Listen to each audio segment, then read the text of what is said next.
Have you ever asked yourself, why do we believe in gods at all? Ask those who worship gods or a god, and they'll tell you the gods put those desires in man when they created us. Well, is there a natural explanation? I've been telling you guys for a long time that I'm looking for natural explanations these days. I don't turn to superstition to try and figure stuff out. So J. Anderson Thompson wrote a book called Why We Believe in Gods. You must get it. It's down in the description. I really ask that you do, and tell me what you think of this. Fascinating presentation that he's going to give us today. He is a psychiatrist, MD, of course, and he studies lots of things. And a couple of the things I think are worth noting is his study and understanding on depression, suicide, terrorism, and religious belief. I saw a video on YouTube with him, and he was actually working with the Richard Dawkins Foundation, which is actually a part of the Center for Inquiry. Make sure you guys hit that like button to this video. I ask that you spread this information out because I think this is vital in changing how we humans act and how we understand ourselves and the beliefs that we've carried for thousands of years. Also, become a patron. Help us at Myth Vision grow. You can do so at Patreon, and I've got a lot more ideas on what I'm going to continue to do with Patreon, so help us by supporting us in some way or hit that one-time donation in the PayPal. Love you guys. Tell me what you think of the show.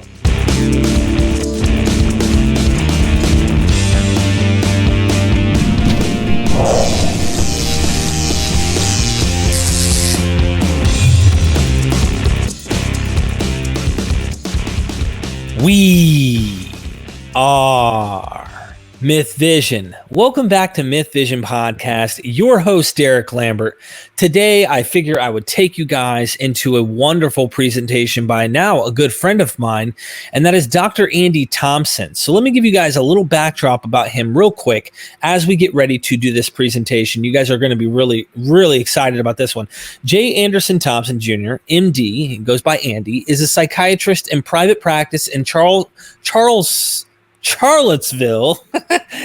Virginia. He is also a staff psychiatrist at Counseling and Psychological Services at University of Virginia Student Health Services and the Institute of Law, Psychiatry and Public Policy at the University of Virginia. Dr. Thompson's current research interest is in the area of evolutionary psychology and using its principles to understand depression, suicide, terrorism, and religious belief. And I think you got suicide terrorism, so I think that kind of goes into the same thing. Why are fanatics fanatics? He also wrote a book everyone needs to get their hands on, Why We Believe in Gods, right? So I saw a presentation on YouTube a while back with him and Richard Dawkins, Dr. Dawkins. Why We Believe in Gods, a concise guide to the science of faith. Really interesting book. The foreword is done by Richard Dawkins. It's a really well-written book, and it goes deep. You're going to get a glimpse into this book today in a presentation that he's going to elaborate and take you through the reasons why we believe in gods at all. You know, what is the point? And I'm going to have a little Q&A after this, but he's going to give a visual presentation. I hope you guys like this video. Make sure you guys become a patron. You guys go down in the description to help get the book from Dr. Thompson and any other of the links that he has down in the description. I ask you guys to go support what he does. So with that being said, welcome to the show. Thank you. On the dogmas of religion, as distinguished from moral principle, all mankind, from the beginning of the world to the present, have been fighting, quarreling, burning, and torturing one another over abstractions unintelligible to themselves and to all others, and absolutely beyond the comprehension of the human mind. Absolutely beyond the comprehension of the human mind. Thomas Jefferson said those words in 1816. And the essence of my talk today is that should you run into Mr. Jefferson next week, you could say to him, no, Mr. President, religion is no longer beyond the comprehension of the human mind. In fact, we are tantalizingly close to a cognitive neuroscience of religious belief. We now know why human minds generate religious beliefs, why they are so powerful, why we are all vulnerable to subscribe to them and to spread them. That knowledge is before us. We're the first generation in the history of the world that is starting to understand and have a comprehensive understanding of why human minds are vulnerable to generate and to accept religious beliefs.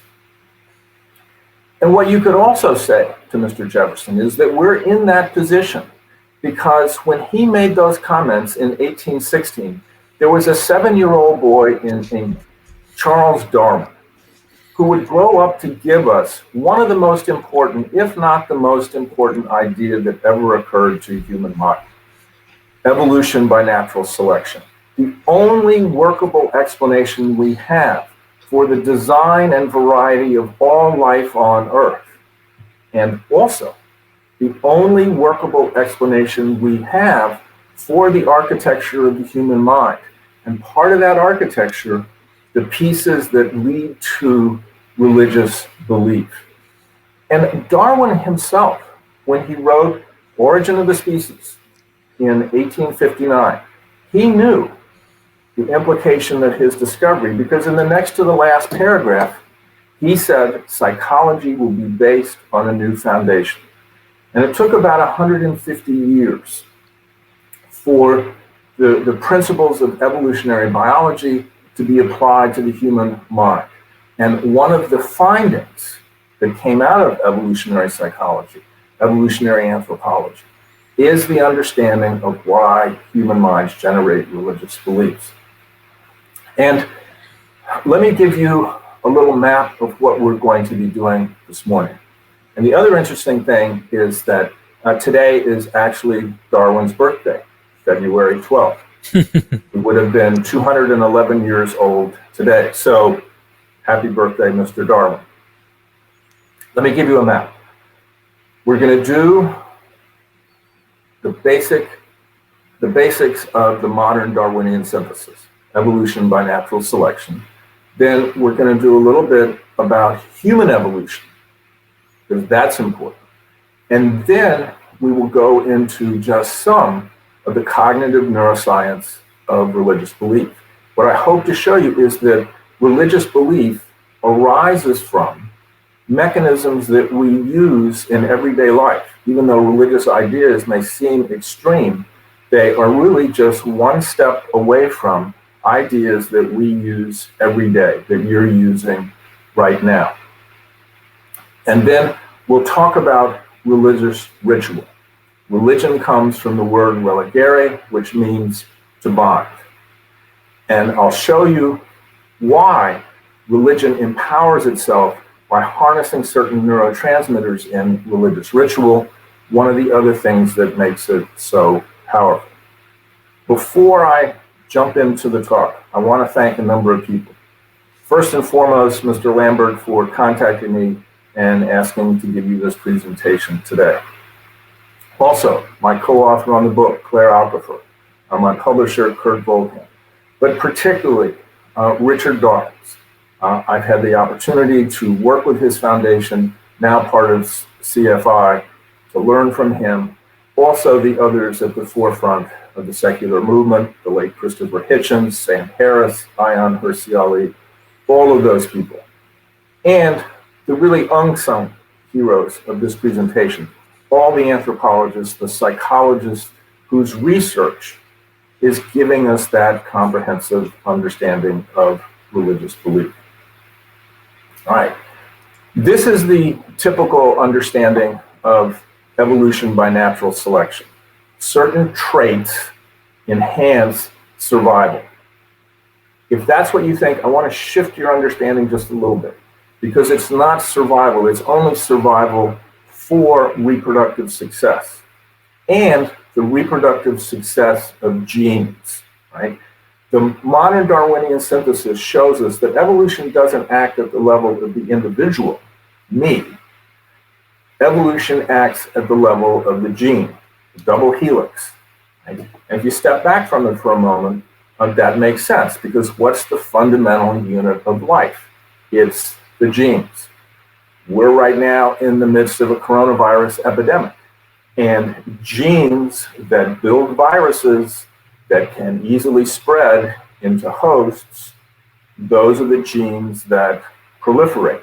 We're now hearing about these mutants, these variants. When you hear that, that's a genetic shift that makes that virus more able to reproduce the genes that built that virus. That's the modern Darwinian synthesis. This is a nice statement of it. I'm going to give you a moment here, let you read it, and then I'll explain more. An organism is an integrated collection of problem-solving devices, adaptations that were shaped by natural selection over evolutionary time to promote, in some specific way, the survival of the genes that directed their construction. Simmons, 2005. So, if you think about it, every organism, you, me, bacteria, plants, is this integrated collection of problem-solving devices that are solving a constant stream of problems. My heart solves the problem of pumping blood. My lungs solve the problem of extracting oxygen from the air. Hemoglobin in our blood solves the problem of transporting that oxygen all over the body. So at every level of biological inquiry, from cells to brains to people, integrated collection of problem-solving devices. Now, the other reason this statement is important is because this is also a description of the human mind. The mind is what the brain does, and the brain is this integrated collection of problem-solving devices shaped by natural selection over evolutionary time to promote, in some way, the survival of the genes that built those problem-solving devices, those adaptations. So you're looking at this screen right now. This screen is an upside-down, two-dimensional image on your retina, and your brain has myriad adaptations which are turning it into the three-dimensional view that you have. And I like Steve Pinker's analogy. The mind is like the Apollo spacecraft. What's the Apollo spacecraft? It's this compact array of engineering devices that are solving a constant stream of problems, only some of which are made conscious to the astronauts. Your mind brain is the same thing. It is solving a constant stream of problems, some of which become conscious to you. And we're going to be particularly focused on what are called social adaptations, the adaptations in our mind that are used to negotiate the complexities of social life. I must say, Dr. Thompson, that's what interested me. And there's so many things that are so clever in your presentation that, and in your book, of course, which is seriously, go get the book, guys. I mean, I cannot recommend that enough, because you're going to see your everyday life, common things that you just never thought. For example, when you're going to sleep and you feel like you're falling off the edge of a cliff. Well, I always do that, and I catch my breath like, oh man, go to sleep. Why did I feel like I was falling? Well, a lot of people say, well, you just stopped breathing, or this and this and that.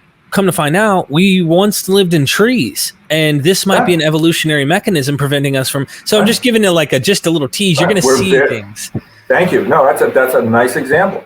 We are very sensitive to falling and to falling off of edges, and so we wake up very easily. And that may be a legacy of our time as Lucy, when we were still living in trees, and we had to be, sensitive about falling out of a tree because we can get killed or eaten. Mm-hmm. Speaking of Lucy, let's now shift, and please, Mr. Lambert, do just what you just did. If you see something that's interesting you want to highlight, absolutely jump in, please. I just thought what you said was fascinating, because we're going to see things we can't usually see. You're going to break down, you're going to interpret things for us in a way that we would not know to interpret them, and that's why I'm thankful for what you do. Well, no, and you're going to jump in, I think, probably at places where people who are, part of your broadcast would also be interested. So absolutely. It's a way of getting an indirect audience here. Yes, sir. All right, now we're going to switch to human evolution. And this is a painting on a cave, obviously, and I picked it deliberately, notice the bow. All right. The fundamental here is that we are not fallen angels. We are risen apes. We are actually an African ape. And in that development of mammals and primates and African apes, are the mechanisms, the everyday mechanisms that go to building religious belief. And Darwin knew this. And even though the origin of species and natural selection is clearly also relates to humans, he never mentioned humans. They were the sort of great unacknowledged presence in that book. And this is the one place that he mentioned it. He knew we were probably descendants of apes in Africa. He knew it at the time that he wrote The Origin, and he then published it in 1870. Right? I want you to change your mind about Africa. If somebody asks you where you're from, you say Africa. And you would say, wait, I thought you were from Texas. Well, most recently. But actually, I'm originally from Africa. Africa has our bones. Africa is where we arose. We are all Africans. There are 7+ billion people on the earth today. All 7 billion of us are descendants of a small group of hunter-gatherers that arose in Africa 200,000 to 300,000 years ago and conquered the world. So put aside your religious, racial, ethnic, political differences. Underneath our skins, we are all Africans. And if you look to your right, you'll see what is called the Great Rift Valley, which runs from Somalia down the east coast of Africa all the way to South Africa. And you want to think of that as the probable birth canal of the human species. It's called the East Side Story. That's probably where we arose. And one of the crucial things was the switch to becoming primates. Primates have eyes in the front of their head. Think of a squirrel with the eyes on the side of the head. You can see that most of it is just one eye, monocular vision. And the areas of binocular vision, 2 eyes, is very small, right? And binocular vision is much, much better. And we evolved binocular vision. Primates, monkeys, apes. And you can see that it's a much, much greater field. But you can't see your back. So you need somebody to have your back. We're a social species. We have each other's back. We are all our brothers and sisters' keepers. Think of lemurs. Think of lemurs as your earliest primate ancestor. The early primates were like modern day lemurs.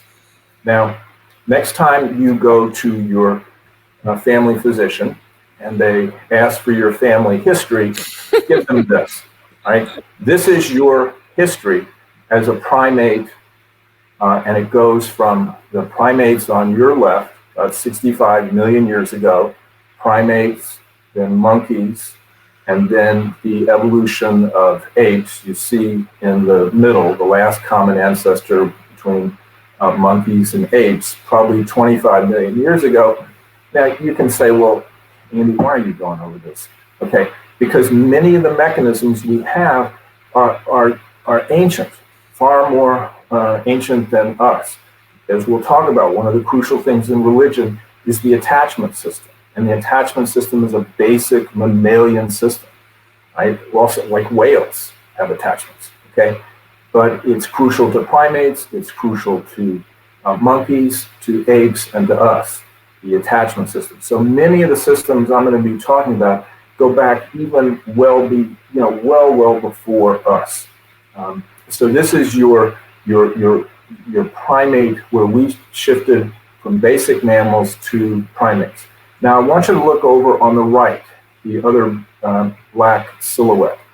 That's the common ancestor, the last common ancestor between chimps and bonobos and us. We share about 99% of our genes with chimps and bonobos. And so about 5 million years ago, there's a common ancestor, and one line became chimps and bonobos, and the other line became the hominids.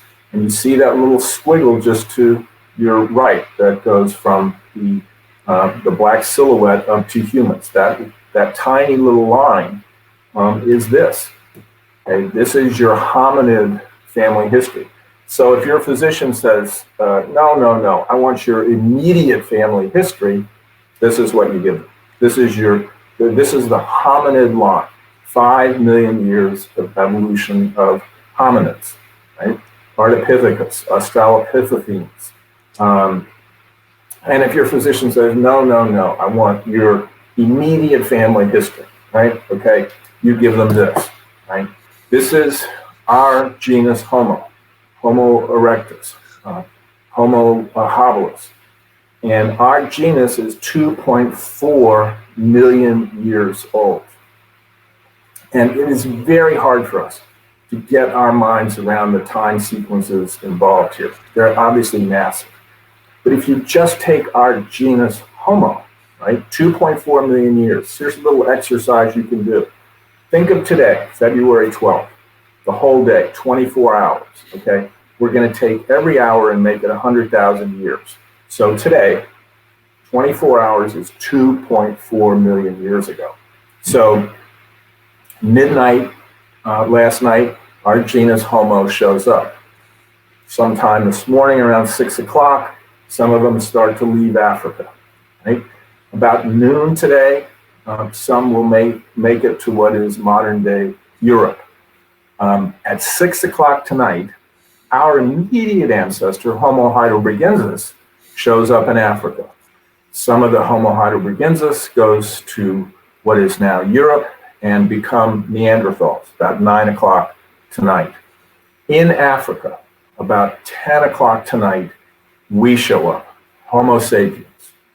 And it is probably about 11:20 tonight that fully formed, modern, you and me, anatomically, behaviorally modern human beings show up at 11:20 tonight. Right? It is not until 6 minutes before midnight, right, about 10,000 years ago, that we settle down into agricultural communities in the Near East. And in some sense, modern life begins. We settle down in agricultural communities, and we may actually have settled down into those agricultural communities to brew a better beer. We may owe civilization to beer, but that's another story. But the modern, what we think of as modern times, even the most, the most basic agricultural hunter-gatherer life, a settled life in agricultural communities is 6 minutes before midnight, right? And that's just our genus Homo, 2.4 million years. Why am I going through this? Because all of the social mechanisms that I'm talking about that went into religion, that go into religion, again, many of them come out of that period of time. Mm. And this just shows, our genus leaving Africa. The numbers are in millions of years. So, and these are some of the archaeologic sites. But we come out of Africa starting almost 2 million years ago. Then our species, again, shows up in Africa. We're somewhere between 200, 300,000 years old. And then we leave Africa and we conquer the world. And we are the last surviving hominid. Neanderthals lasted to maybe 25,000 years ago. Homo florensis on the little island off of Indonesia, I think that's like 20,000 years ago.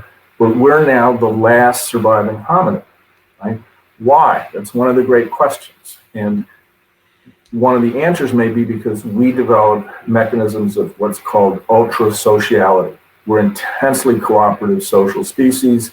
That may be part of the reasons. And it's those social mechanisms that go into religion. And we migrated all around the world. Notice the man in the middle and the one in the back, and also actually the man in the front. Notice what they're carrying. And one of the reasons we may have conquered the world is that somewhere around 70,000 years ago, we developed bow and arrow technology, right? A kind of Paleolithic nuclear weapon. Mm. And we know Neanderthals had spears. We know Homo heidelbergensis had spears. But what we know is that they didn't throw them, that it was all up close. And so 70,000 years ago, we developed the deadly bow and arrow technology. And one of the reasons we may be the last surviving hominid is we wiped out all the others. What's some of the evidence for that? This is one of the earliest grave sites of our species. These are Homo sapiens in Egypt. And all the pencils point to, these are two males, and all the pencils point to arrowheads that are embedded in their bodies. Mm. What is one of the uses of religion? It is to bind groups together and to prepare them and to encourage them for war. And you can see the caption, if you believe in me, divide into sects, kill and hurt as many from the other sects as you possibly can. And as we will talk about, one of the uses of religion is to bond men together for the purposes of violence and war, intergroup aggression. And we'll also see that that's one of the purposes of religious rituals. So again, I can't stress enough that whenever you think of the origins of humans and our psychology did not arise in 19th century Europe. Our psychology is a hunter-gatherer psychology from the savannas of Africa that evolved over millions of years, right? Always keep in mind that the evolutionary past is what frames your experiences of the present. Our modern skulls contain a hunter-gatherer brain. You know, we are still, sadly, very, very tribal. Another way to think about this is that life for most of our evolutionary history was an endless camping trip with close relatives. I don't know how fun that would be.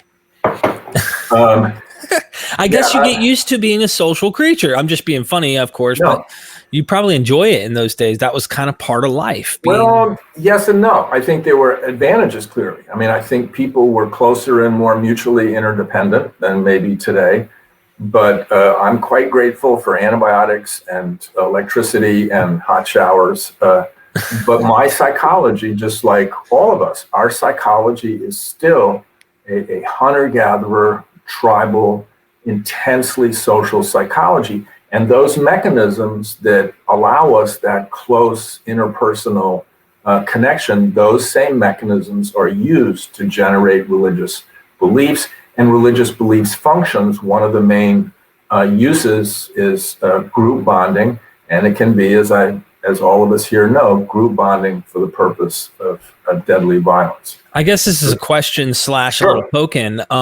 First of all, when I went to a counselor a while back, I was going through some struggles in life. They talked about codependency. So I imagine codependency might have come out of these very tight bonds socially and depending on one another, that it can be unhealthy to some degree, probably depending on the kind of habits you have in that relationship. Would that come out of something like this, or? I think that's an excellent observation. And I'm a minority view here. Okay. But I think we have to be careful about labeling things negatively, codependent. Mm-hmm. The reality is we are all codependent. We're all interdependent. I'm sitting here today because of the work of innumerable people. And we're all still, even in the modern world, intensely rely upon other people. We're actually relying on the people who make the electricity happen here in Charlottesville. So, the idea of the Marlboro man, the independent, go it alone, is in a sense an unfortunate myth. And so I don't like negative labels like codependent. I mean, I think, there are relationships that have problems. Yeah. And I think we have to avoid sort of negative or critical, pejorative labels. What about monogamy? What about the idea of being with one? Because you know how animals are. Animals, they kind of have a polyamorous / monogamy type of stance. And I feel naturally humans are like that. It's natural to see other women and be attracted as a guy. At the same time, having your girl and vice versa. Did monogamy, you think, came out of our being socially very close and tight knitted? Well, that's a really complicated situation, because it goes back to a more basic difference between the sexes that has to do with what's called parental investment. Anybody watching this who's interested, look up Robert Trivers' parental investment, and there's a huge skew between the amount of parental investment that women have in offspring and the amount of parental investment that men have. And maybe let's hold that for I'm sorry, Q&A, because it's an important question, because again, I think a couple things here: that understanding evolutionary biology, understanding the concepts of evolutionary biology, understanding parental investment and the difference in parental investment in the sexes goes a long way to understanding the difference in sexual behavior between men and women of our species. Religion, one of the uses of religion is to control the reproductive resources of women. Think of the Muslim women in Shadwar. Right? So religion gets heavily involved in trying to control women's sexuality. So it is connected. This creates something that is going to be important to understanding religion, which is mismatch theory. The mismatch between the environment we are evolved for and the environment that we live in today. And again, always keep in mind that when you're talking about any fundamental human trait, and even the fundamental structures, as we'll see, of religion and religious ritual, it goes back to our hunter-gatherer past on the savannas of Africa. And echoes of that, as I will show you, are even in our modern religions. This is, on your left, a skull of Homo erectus. On the right, one of our skulls, Homo sapiens. And I put it up there to show you the differences, and look particularly in this area, the frontal lobes. And one of the features of hominid evolution is the rapid growth in our brains, rapid in evolutionary times, in any sense of evolutionary time. Lucy, Australopithecines, their brain, I think, was like 400 cubic centimeters. Homo habilis, it was maybe 800 cubic centimeters. I think ours is something like 14 or 1500. We had very rapid brain growth, and particularly in the areas of the frontal lobe. So what drove that brain growth? Think about it. As a Homo, we had largely conquered the physical environment. We had left Africa, gotten as far as Indonesia, up into what is today the Caucasus Mountains, cold climates. So even a couple of million years ago, we had conquered the physical environment. So what was the environment that was creating the natural selection pressures that drove this very rapid brain growth? It's not the physical environment. So what was the environment that pushed this rapid, huge growth of our brains, particularly our frontal lobes? Well, it was each other, the interpersonal social environment, and developing these social adaptations in our brain, many of which reside in our frontal lobes, that allow for this ultra-sociality, this ultra-cooperativeness. Bees, ants, insects, what do they have? They have these huge groups that are in intense cooperative networks. They have something that's called eusociality, right? And colony life, multi-generational care of the young, cooperative care of the young. I have a 1-year-old grandson. I'll gladly let you hold him, right? A chimpanzee mother won't let her sister hold her baby, right? So we take it for granted, but we have something that's unusual, this cooperative care of the young. We have division of labor. Think of the different jobs that we do and do with each other, specialties that we have. We defend our group. We defend our local communal group. And we have self-sacrifice, which can lead to suicide, and maybe it is part of what even drives suicide in our species. So we achieve eusociality, colony life, and this may be another secret to why we are the only surviving hominid. And this intense, ultra-social species. Why is this important? All right, we're going to move away from human evolution, and I'm going to start now to give you a taste for the mechanisms that generate religious beliefs. So religious ideas are byproducts of cognitive mechanisms that were originally designed for other purposes. They are, in a sense, an artifact of our ability to imagine different social worlds. They are always human concepts with just slight alterations. One of the things I want you to take away from this is that even the craziest of religious ideas is actually just one step away from everyday cognitive mechanisms. What's a byproduct? What's the difference between an adaptation and a byproduct? Because people will say, well, religion is so strong, it couldn't just be a byproduct. Think about it for a moment. Reading and writing. Reading and writing is a cultural byproduct of biological adaptations. We have biological adaptations for vision. We have biological adaptations for speech. We have a biological adaptation of language. We have a biological adaptation of fine motor movement, our hands. So reading and writing, we don't have reading and writing adaptations in our brain. You have to work hard for a few years to learn to read and write. Right.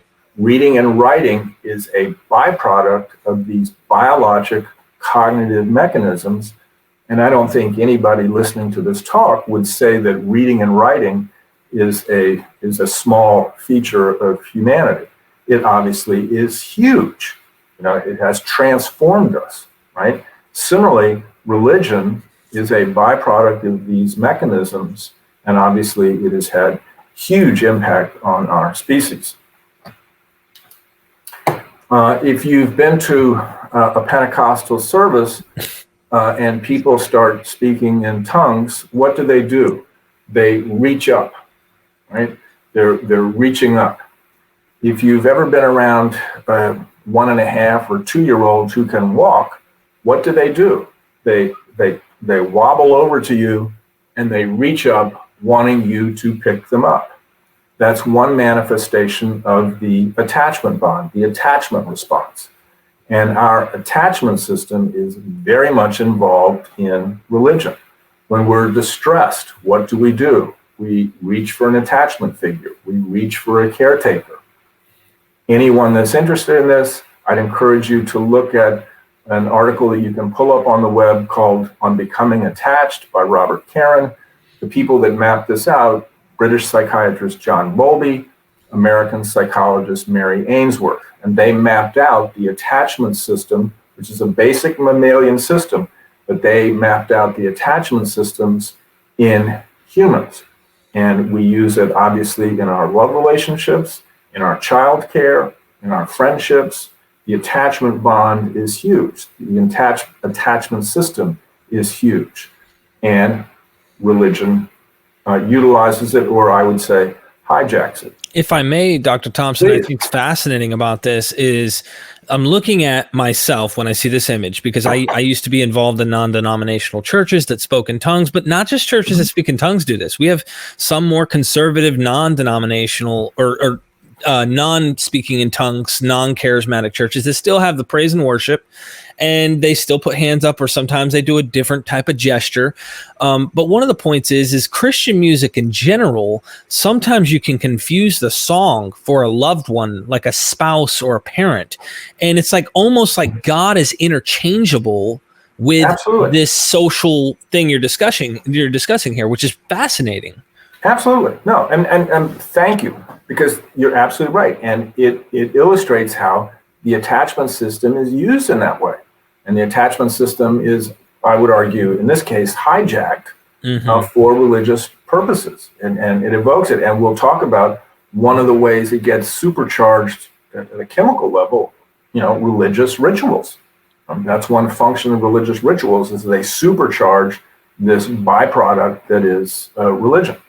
Wow. I want to talk here just for a minute about byproducts, cultural byproducts, and mismatch theory.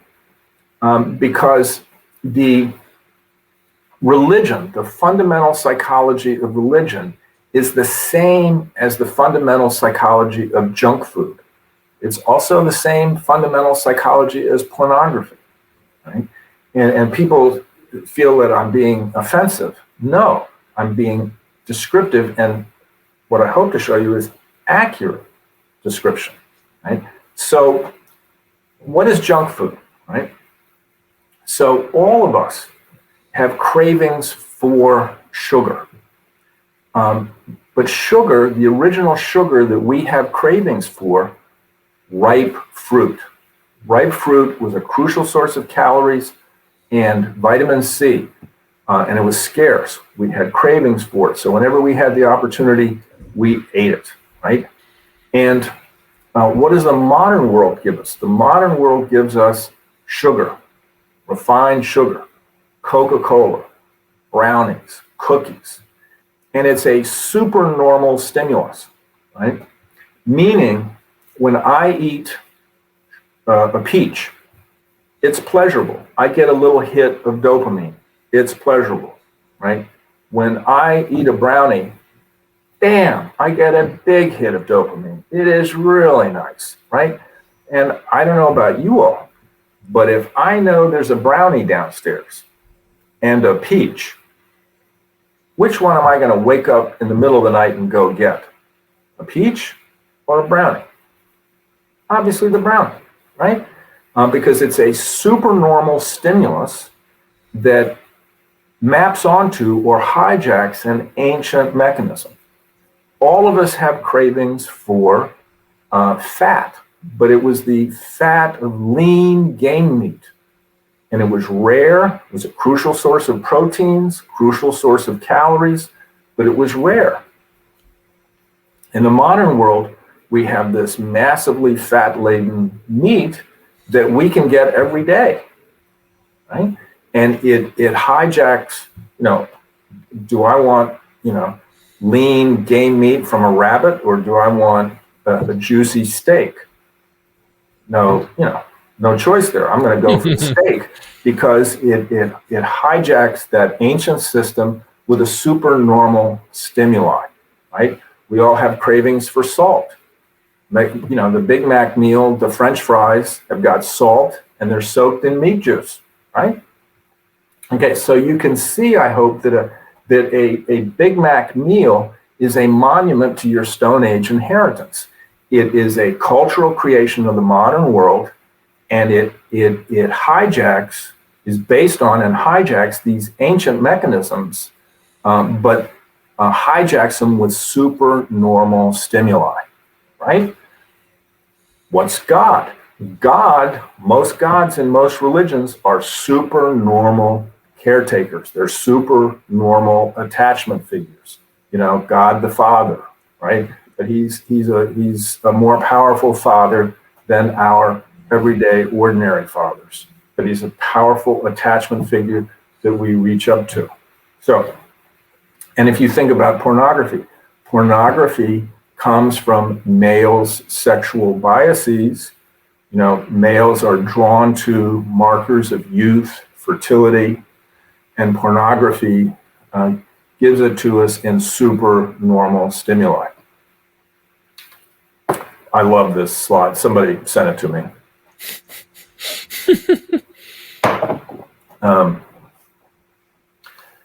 Now, this one is crucial, and it goes into our sense of an afterlife, for instance. We have something called decoupled cognition, And these are fancy terms for, I hope you will see, everyday, ordinary mechanisms that you've been using the whole time you've listened to this. So what is decoupled cognition? We can decouple our cognition in time and place.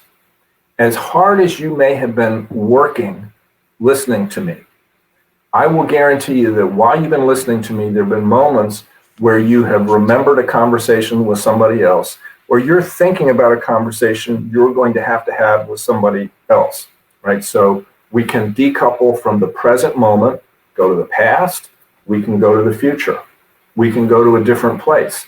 Right now, I could ask all of you to imagine in your head a conversation with President Biden. You can do it just like that. You'll notice at the beginning of my talk, I said, if you were to run into Mr. Jefferson next week, and not one of you listening to this talk said, wait a second, that's impossible.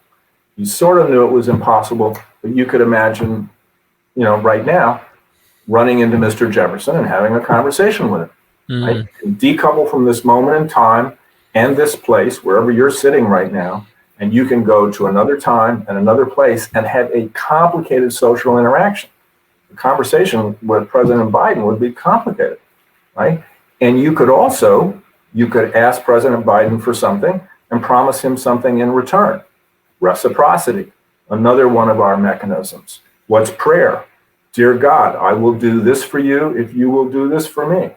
If you will save so-and-so, I will donate to your works, right? A complicated social interaction in a different place at a different time with an unseen other, but the standard, complicated conversation.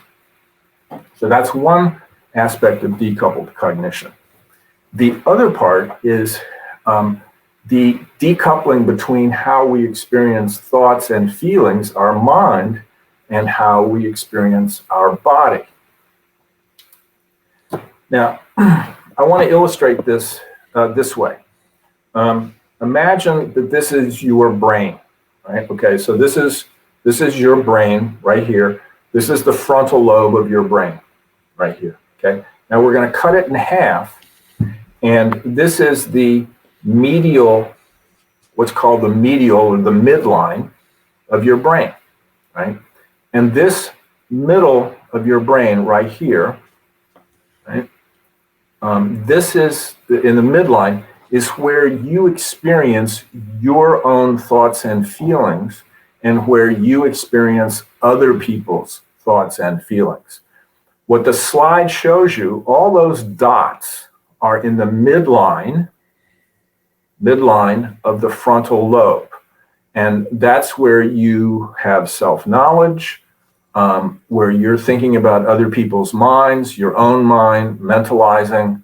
That's basically think mind. And everything that goes into mind, medial frontal lobe. Right? Okay. Now, the outside of your brain, so here's our right hemisphere, right half of our brain. Okay, the outward layers, particularly here, in the frontal motor strips, this is where we perceive our bodies and other people's bodies. So anything that has to do with bodies is separate from what has to do with mind. Mind and body are separated in our brain's perception of it. It's called decoupled cognition. Cognition meaning obviously awareness. So the awareness of mind, my own mind, your mind, the awareness of my own body, your body, decoupled in different areas of the brain. And again, you can ask, well, Andy, why are you going through all this, right? Because this is crucial. That dualism, we've thought mind and body, mind and brain are separate. They're not. The brain represents minds and bodies in separate neural systems, separate neural circuits. So we experience and believe minds and bodies are separate categories, despite clear evidence to the contrary. My brain, if it's damaged, I lose both awareness of mind and body, right? but our experience, our moment-to-moment daily experience, is that they are separate. So think about, let's flip it for a second.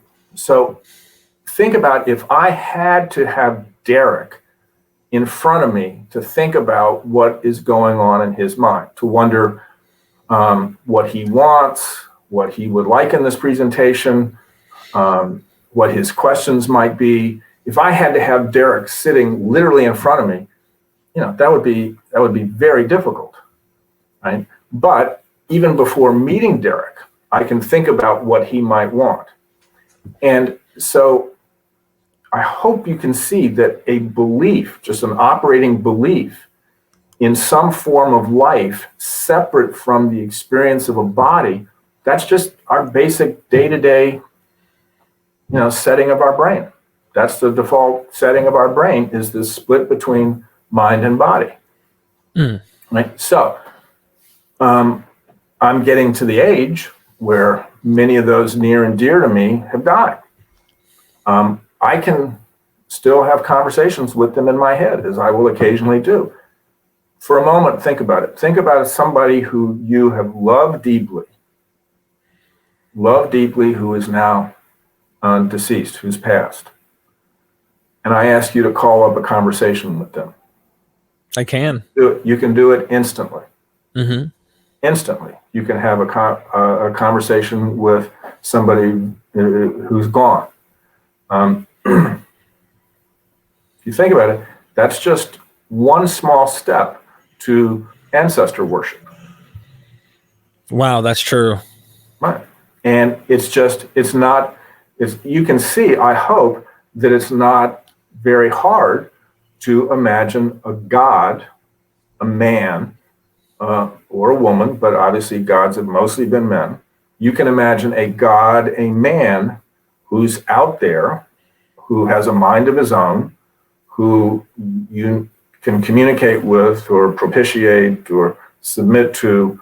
And you can see that it's actually just one small step from the mechanism I asked you to use in talking to Mr. Jefferson, or talking to President Biden, or to talking to the person who you have lost.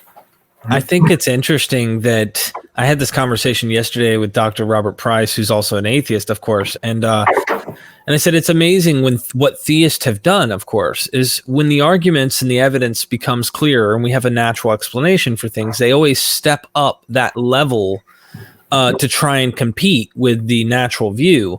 And so right now, I think the most, I guess you'd say, the best argument for theism that I've heard, for example, is that, well, we have minds and that we have intelligence to some degree. We can, we have a coordination of the world and reality around us. The world around us has pattern and some form of structure, even though there's chaos at the same time. Therefore, there must be a mind like us. One step further, we have a mind, so there must be a mind. And that's like the best argument, not labeling what religion or whatnot. But I can see how we would easily concoct the idea without necessarily having any evidence for it. We just have to say, well, there's patterns and things seem to measure in certain ways. There's certain laws of nature. Therefore, there's got to be a mind behind those laws that create the. You see where I'm going with this, right? And exactly, and it's just one small step from what we're doing all the time. There's a conflict going on in my job at the Student Health Service. There are 3 different people involved, and I can instantly right now think of the various things going on in those 3 people's minds and the potential arguments about one particular patient. And it's a very detailed, complicated thing between actually 3 different minds. They're not here right now, and I can decouple myself right now from this place and this time and think about what they're thinking or what they're going to be thinking next week when there's a meeting on Monday about it and how it's going to affect me. And those are multiple minds operating on very specific, complicated issues. And we do that all the time. And the people who eventually watch this, if they'll step back for a moment, hit pause, and think about, while they were listening, just every now and then, my guess is they went to a complicated conversation with somebody that they've got to have this week or next week, or remembering a conversation in order to think about a conversation next week. These are, and we just take this for granted. But these are things that evolved over evolutionary time, and we don't have a good time sense. We can sort of imagine our grandparents' generation, but it's just impossible to get our minds around, our ancient ancestors. And these capacities took a long time to evolve and become automatic, and we just take them for granted. But they're actually extremely complex. I think one of the problems in artificial intelligence is they've yet to be able to fully program something that can do all of what our minds can do. Again, why this is important is this obviously leads very easily to a belief in the afterlife. This is from a grave in what is today Israel, and it's a young adolescent who died and buried, and clearly they thought he was going to the afterlife somewhere. They put some animal horns with him, and our species and Neanderthals grave sites had things in them that indicated people believed that they were going someplace else. And I hope you can see that it's very easily conceived of. We can very easily think of another place that's populated by minds, that the idea of an afterlife is very easy. And one of the other reasons is the mechanism for thinking about other people's minds never really turns off. I know my parents are dead. I know their bodies are dead. But the mechanisms for thinking about their minds never turns off. So I can easily have a conversation with them. It's very easy to think of them being alive in another place. This is the modern version of belief in heaven. Pop-Up is now in the clouds, sweetheart. Yep. Sky Daddy. Yeah. Right. But so you can see, how easy it is for human minds to conceive of an afterlife, a heaven, a place that's populated by people we know and love. Something else that's important to religion is our ability to just fill in the blanks. We see this as a square, but if you look closely, there's no line for the square. But we see the square. We just fill in the blanks. And this goes into a phenomenon called minimally counterintuitive worlds, MCIs. We fill in the blanks. What does this mean? If you think about a big old oak tree that is somewhere in your community, and I tell you that big old oak tree can do your taxes, can reprogram your computer, can play chess with you, you're simply not going to believe it. It's just too many violations of treeness, right? It's just completely off the charts. But if I tell you that tree on the night of a full moon can hear your request, hear your prayer, all of us are vulnerable to believe that because there's just one small violation of treeness, and that small violation is a basic human capacity, listening to a request, right? And all of us are vulnerable to believe that. And this is true of all supernatural beliefs. They are called MCIs, minimally counterintuitive worlds, right? And it's because there is something attention arresting, something memorable. Because there's something we're deeply familiar with, but one small twist that is something human, and it's this sort of optimal compromise between something that's interesting, but everything that is expected. Right?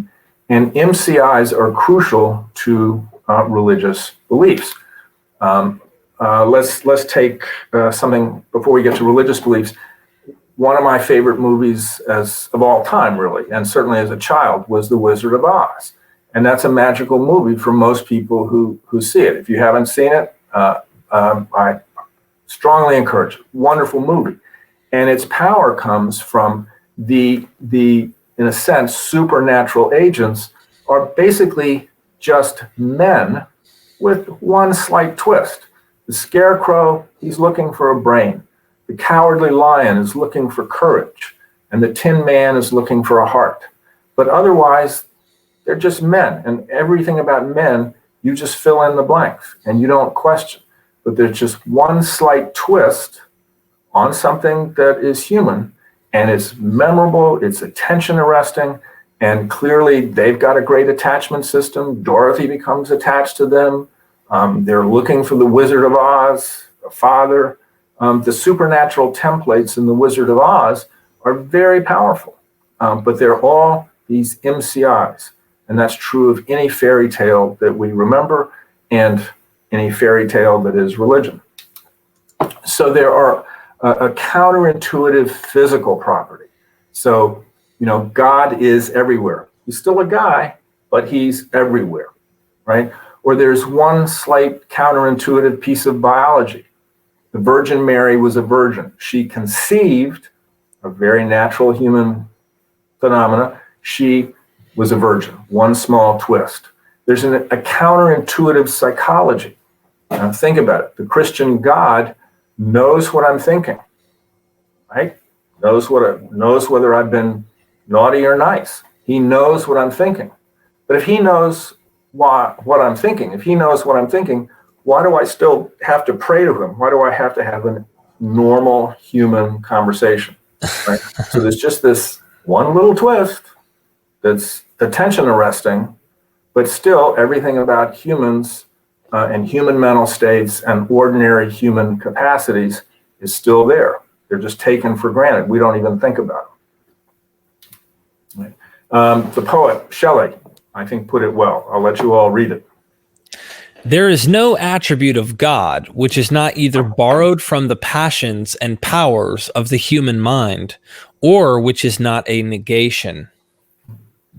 So, religions always have some piece of human mental state embedded in it.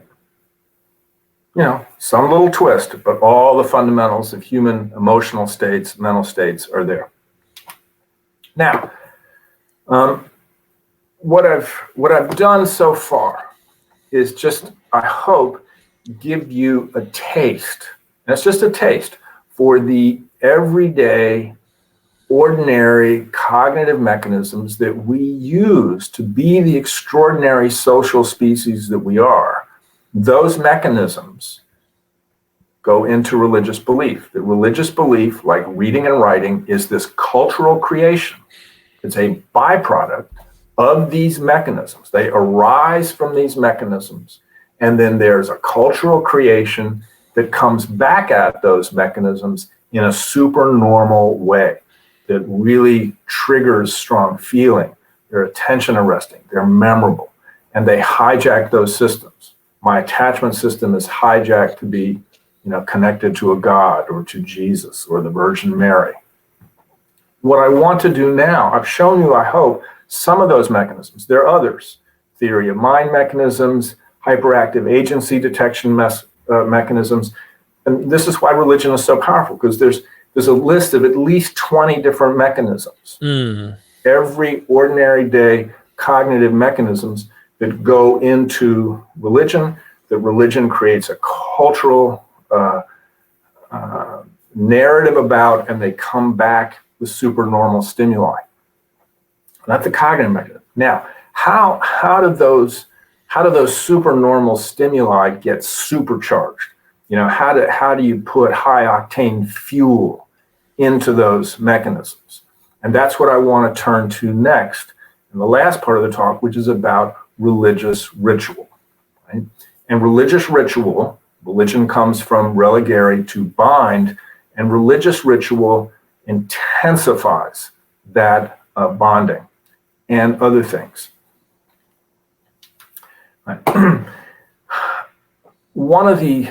to me, interesting things. And part of why I went over human evolution is that Nicholas Wade, the New York Times, former New York Times former New York Times science editor, wrote a very interesting book called The Faith Instinct. And he makes a very powerful case that we see the original religion. We see the original religion in human beings. We can see what it is, and then we can see the echoes in modern day religions. And he points out that the Kung San of Africa, the Kung San live on the southeast coast of Africa. It's thought to be a window into deep history. This is a window into the environment that shaped us, that we evolved in. So the Kung San's religion, and this is just shows you one of their ritual. The Kung San, southeast coast of Africa, the Andaman Islands, and I meant to point it out when I was showing the map of where we went. Look up Andaman Islands. They're off of the east coast of India. And the Andaman Islands have tribes that basically were untouched. So the 19th century and remain largely untouched to this day, now protected by the Indian government. And so the Andaman Islands were probably settled 60,000 years ago. The Andaman Islanders and the Aborigines of Australia. And Australia was, the Aborigines settled there about 60,000 years ago. Now, what's important about that is that the religions of the Kung San, the Andaman Islands, and the Aborigines are almost identical.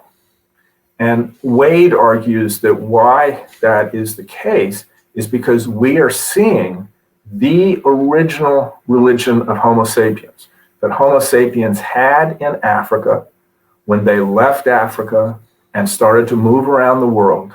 They took it with them, and we still see it in close to pure form in the Kung San, the Andaman Islanders, and the Aborigines.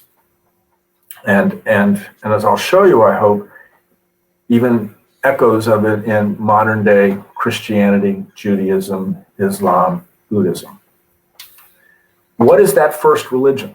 That first religion is largely based on song and dance, right? There are no priests or ecclesiastical hierarchy. One of the things that religion does is it puts everybody on the same level. It's the entire community. So any distinction by rank or social hierarchy is temporarily it moves to the side. And it is centered on constant rhythmic physical activity, song and dance, right? Why? And here's the reason. Unbeknownst to them, our ancestors utilized neurotransmitters in our brain that are very, very powerful. Serotonin in the upper left. Serotonin is the oldest monoamine neurotransmitter. The monoamine neurotransmitters are serotonin, dopamine, norepinephrine. Okay? Serotonin. When you go out and exercise, you get boosts in serotonin. Prozac, our modern antidepressants, boost serotonin. When you get a boost of serotonin, what are the things that happen? Your self-esteem improves, one thing. You get a boost in serotonin, your focus goes outward from inward. So you feel better about yourself and you're more outwardly focused. Serotonin is also involved in complicated thinking. Norepinephrine, that's adrenaline. Obviously, adrenaline, really turns on our. Think about when you get really excited. Your antenna get hardwired. They get really wired. They get you get excited. That's norepinephrine, adrenaline. Dopamine. What's dopamine? Dopamine is the pleasure chemical. When you eat that brownie, boom, you get a big hit of dopamine. But everybody tends to think of it as just the pleasure chemical. I want to change your mind here. Dopamine is much more powerful. Dopamine is what goes into focus, attention, motivation, concentration. Dopamine and norepinephrine are crucial with marking things as important that go into our memory. So the things that you remember from this talk today have been charged with dopamine and norepinephrine, so that they are boosted in physical activity. Oxytocin, everybody's probably heard of oxytocin. Oxytocin is the trust hormone, right? And one of the things we'll talk about is just, wanted touch triggers oxytocin, but the boost in oxytocin, trust. Endorphins, everybody's probably heard of endorphins. These are our own internal morphine, right? So they help blunt pain. And the runner's high is, part endorphin. But endorphin's main mechanism, or not the main mechanism, but one of the, probably its main importance is endorphins are involved in bonding, probably more so than oxytocin. And what our ancestors literally stumbled into were mechanisms that boosted all these neurotransmitters at once to create intense group bonding. Music. Not when we listen to music, but when we make music. When we sing, when we make music, we boost endorphins. This is Darwin's statement about music. I'll let you all read it. I conclude that musical notes and rhythm were first acquired by the male or female progenitors of mankind for the sake of charming the opposite sex. The musical tones became firmly associated with some of the strongest passions an animal is capable of feeling. Darwin, The Descent of Man. Yeah. And think of love songs. So much of music is for romance, but music also is for bonding. And when we make music, we are triggering that endorphin system. It reminds me of animals that make a calling with certain noises. They purposely heighten their tones or whatever it might be. It's got this release of something, I suspect, that draws in the opposite sex. Yeah, their courtship. Absolutely. And it is triggering endorphins. It's triggering bonding. This is one of my favorite experiments. Again, to show you what is at the base of religious rituals. So there's a group in England, and they did this experiment. How many of you have been to a gym, or you have it in your home, a rowing machine, an ergometer? And I hope everybody knows what that is. These are indoor rowing machines. So what they did was the following. They put people together, like the four people in the upper picture. They put people together rowing, right? And they also had people rowing solo, just by themselves on an ergometer. And so they take the person that's rowing solo on the ergometer, and because you can measure work output, they measure work output on the ergometer, and then they measure pain threshold. You can get accurate measures of people's pain thresholds using blood pressure cuffs. And so you're on an ergometer, you row, set work output, you measure your pain threshold. Then the person is put with other people and they're rowing synchronously, right? And they can control for work output, so they know it's the same level of work output that they had when they were rowing single. They're rowing, together. And then they measure pain threshold. Same work output, but what happens when they measure pain threshold? The pain threshold has gone up. They don't feel as much pain. Same work output, but they're doing it synchronously with others. Just synchronous movement with other people, and you're getting a hit of endorphins. Your pain threshold goes up, increased endorphins, increased bonding. Beautiful experiment. Right. Oh, one other experiment. Imagine for a moment that we're all actually in an auditorium. There's 200 people in the auditorium. And we randomly divide the 200 people into two groups.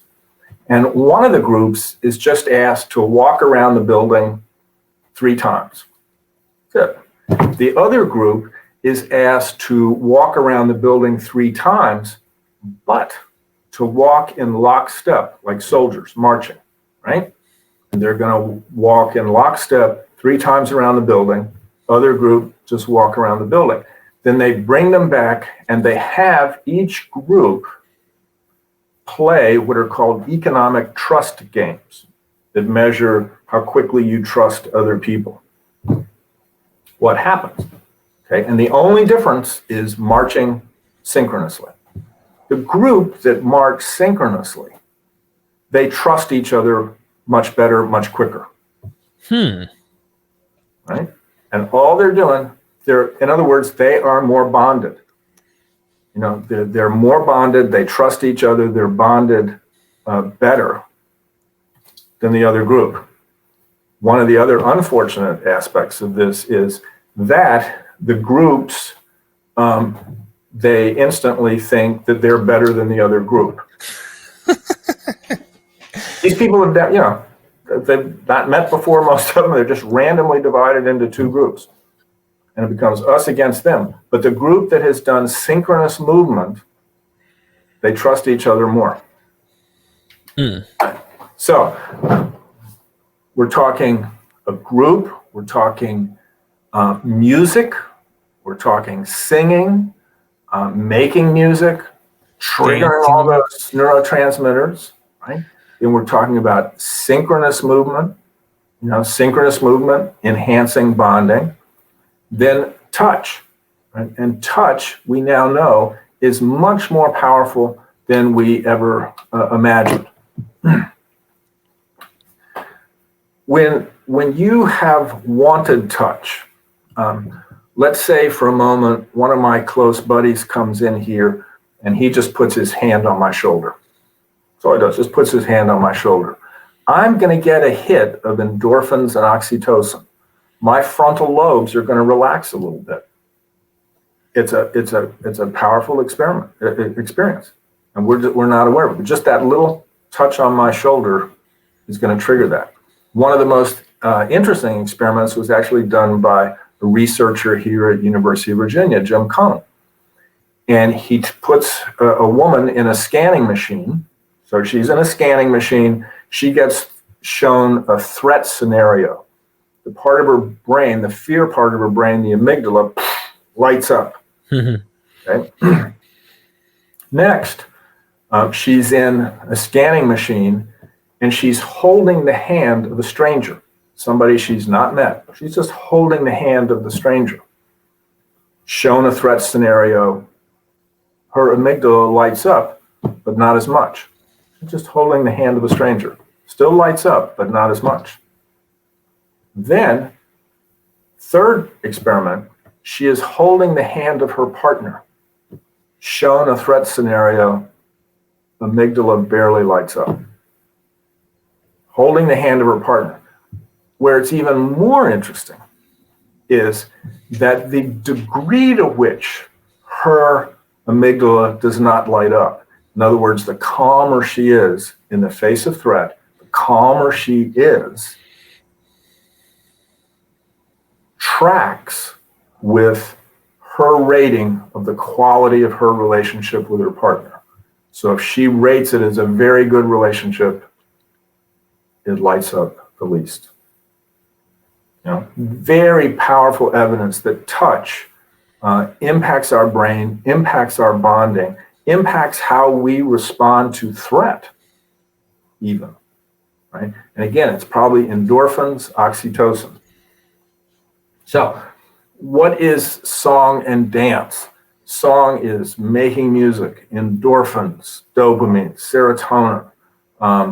Dance, physical movement, again, endorphins, oxytocin, particularly with physical movement, serotonin, dopamine, norepinephrine, right? And touch, endorphins, oxytocin.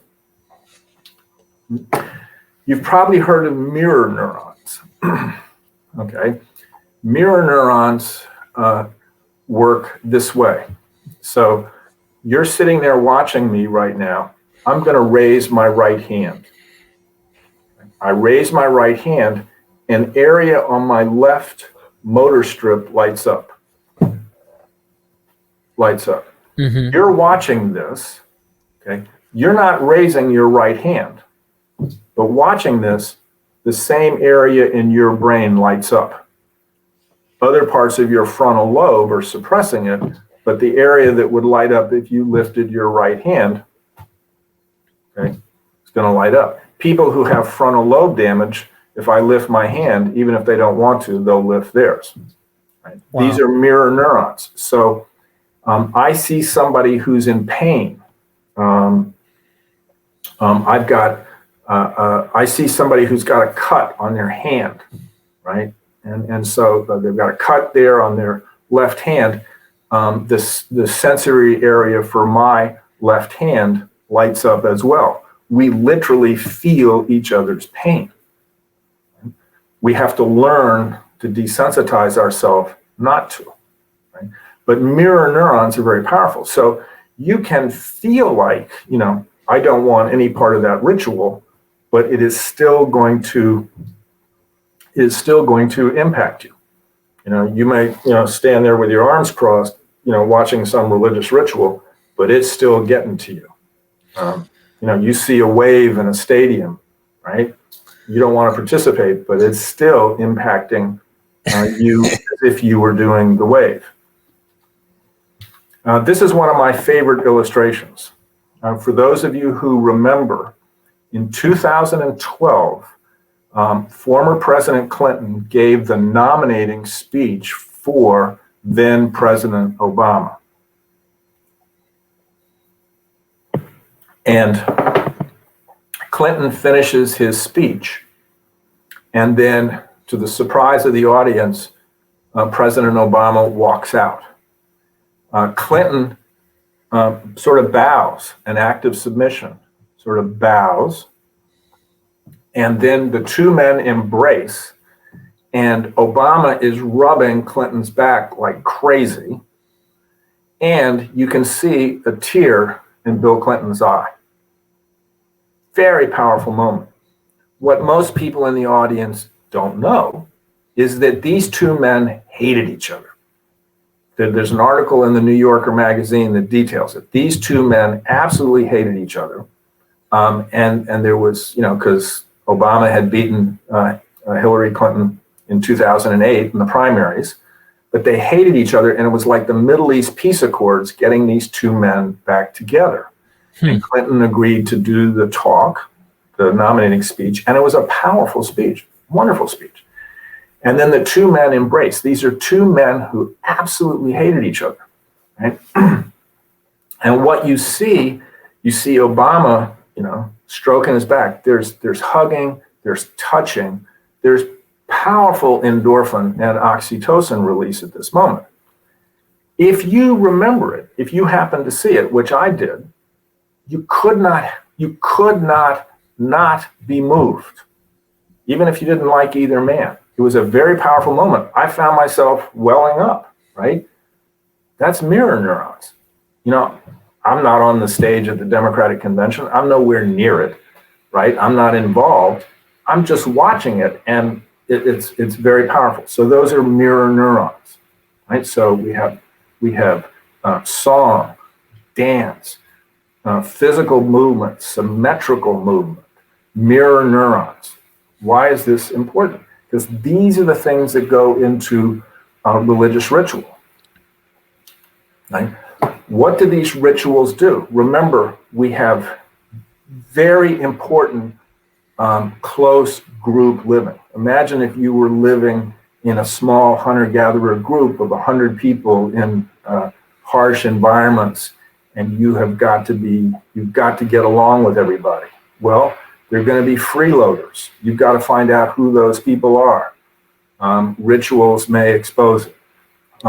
They're rituals of punishment. You do have to punish offenders, but you're still mutually interdependent. You want to keep them in the group. You want to punish them, but keep them in the group. Rituals are a way of commitment, signaling commitment to the group. Because if you're not doing the ritual, you're signaling that you're not committed to the group. So you do the ritual, and whether you like it or not, you get those same chemicals. Courtship, there's a lot of, you saw in that Kung San, the women are in the center and they're checking out the guys, who's committed to the group. It is also courtship involved, even in religious rituals. You have to ease communal conflict. We come together for rituals when we want to defend territory. Rituals are a way of signaling our quality and identity of a group, and it has to prepare men for war. Think of all the rituals. Think of the rituals that the football teams went through before the Super Bowl. I don't know how many of you saw the opening ceremonies at the Beijing Olympics in 2008. Those were downright frightening, I thought. I mean, the Chinese were signaling that, we're in the modern world now and we are serious. Go back and look at the 2008 opening ceremonies at the Olympics. Unbelievable. So religious rituals and group rituals, they enhance bonding, and they do all these other things, and they do it with the neurotransmitters. Now, one of my favorites here is you remember that the Pentecostals.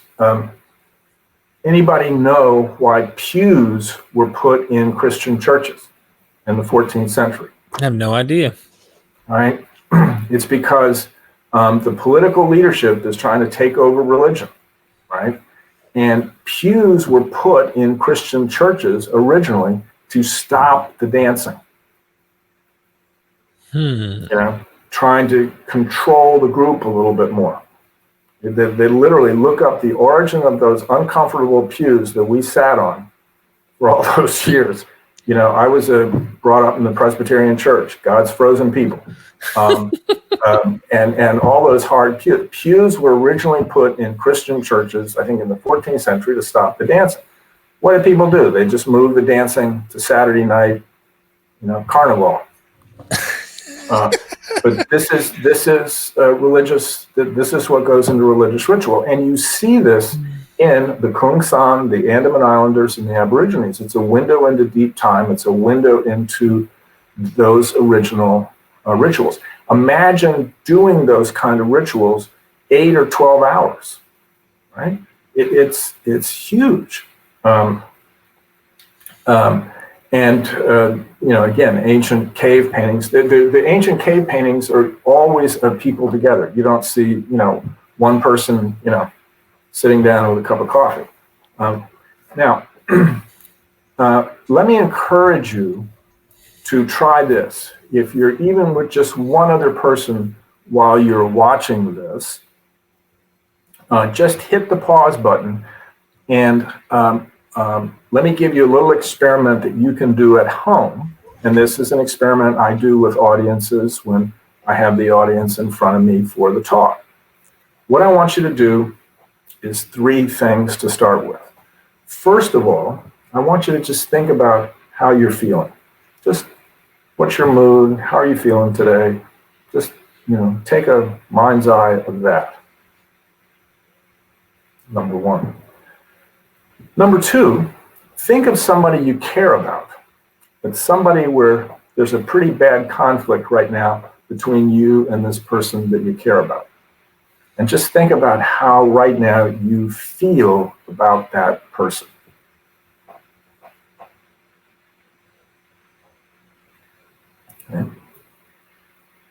Okay. The third thing I'd like you to do is to take the back of your hand, the skin on the back of your hand, and just pinch it as hard as you can. Try to create as much pain as you can. Just really crunch down on it, right?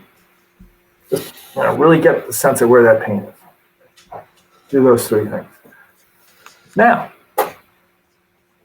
if you've got somebody there with you, hopefully maybe a couple people there with you, but it's the pandemic. Just even if it's one person, I'd like you to stand up, right? Stand up and put your arm around the person. Everybody's got their arm around each other, right? So I'm going to imagine that Derek is right here, right? So Derek is right next to me, and we've got our arms around each other, right?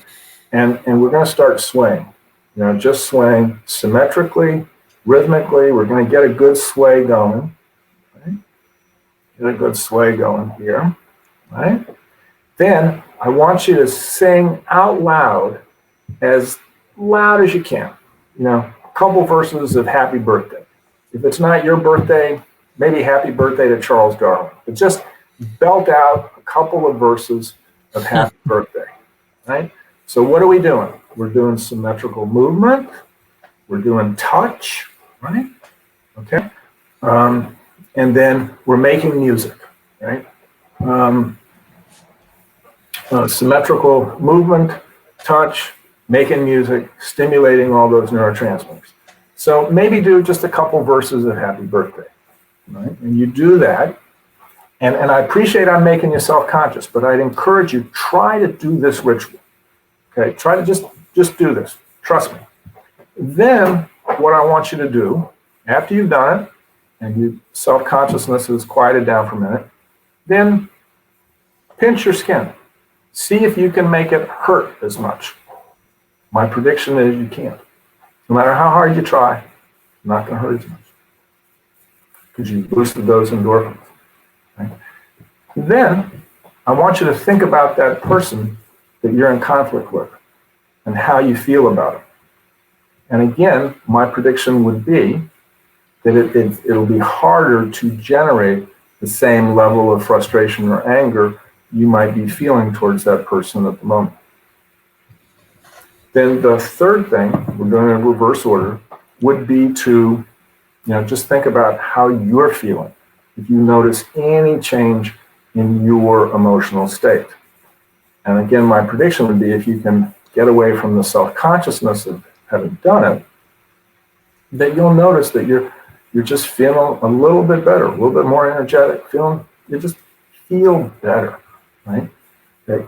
Those are the fundamental elements of religious ritual. Imagine doing that in the savannas of Africa or the outback of Australia for 8, 12 hours, like these people do, right? Think of that intent. I mean, it would be impossible, no matter how you're feeling about the group, it would be impossible not to have triggered massive outpourings of those neurotransmitters and hormones and have the changes that I've described. Now, let me tell you something that I sometimes do, is that I will put slides together that have all the verses of Amazing Grace. And I'll have an audience, do the swaying, right? And do the touching. And then I will ask them to sing, and these are audiences of atheists, okay? These are audiences of atheists, right?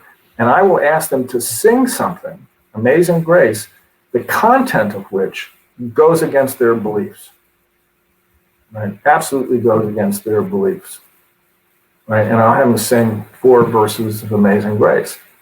And even though it's against their beliefs, most of the people, get the same boost that I've described. It's posted on the internet, but I did a talk in Israel specifically on ritual. And I had one of the rabbis there who invited me to have everybody sing a particular song. And you can see the audience doing this. And you can also see that there are people in the audience who feel too self-conscious to do it. And they're getting, because of mirror neurons and the fact that they're surrounded by all their friends doing this, they're getting that same hit. It was a fascinating experience. It is one of the most interesting trips and meetings I've ever been to, because this was at a religious school. The people there were largely religious. In fact, the person that invited me was a rabbi to talk about ritual. All right, now, this is a place in eastern Turkey that's important. If you look it up, Gobekli Tepe. Why am I showing this? Here's the reason. The standard view used to be that we were hunter-gatherers, then we settled into agricultural communities, then we developed religion. And that used to be the traditional view, or a group religion, and a widespread group religion. That was the standard view. Gobekli Tepe demonstrates that while we were still hunter-gatherers, we came to this area where we built some stone monuments, and we held religious rituals and religious feasts while we were still hunter-gatherers. And so it has flipped things around, right? So people, while still, in Paleolithic, Neolithic times, still living as hunter-gatherers, would come together for these religious rituals.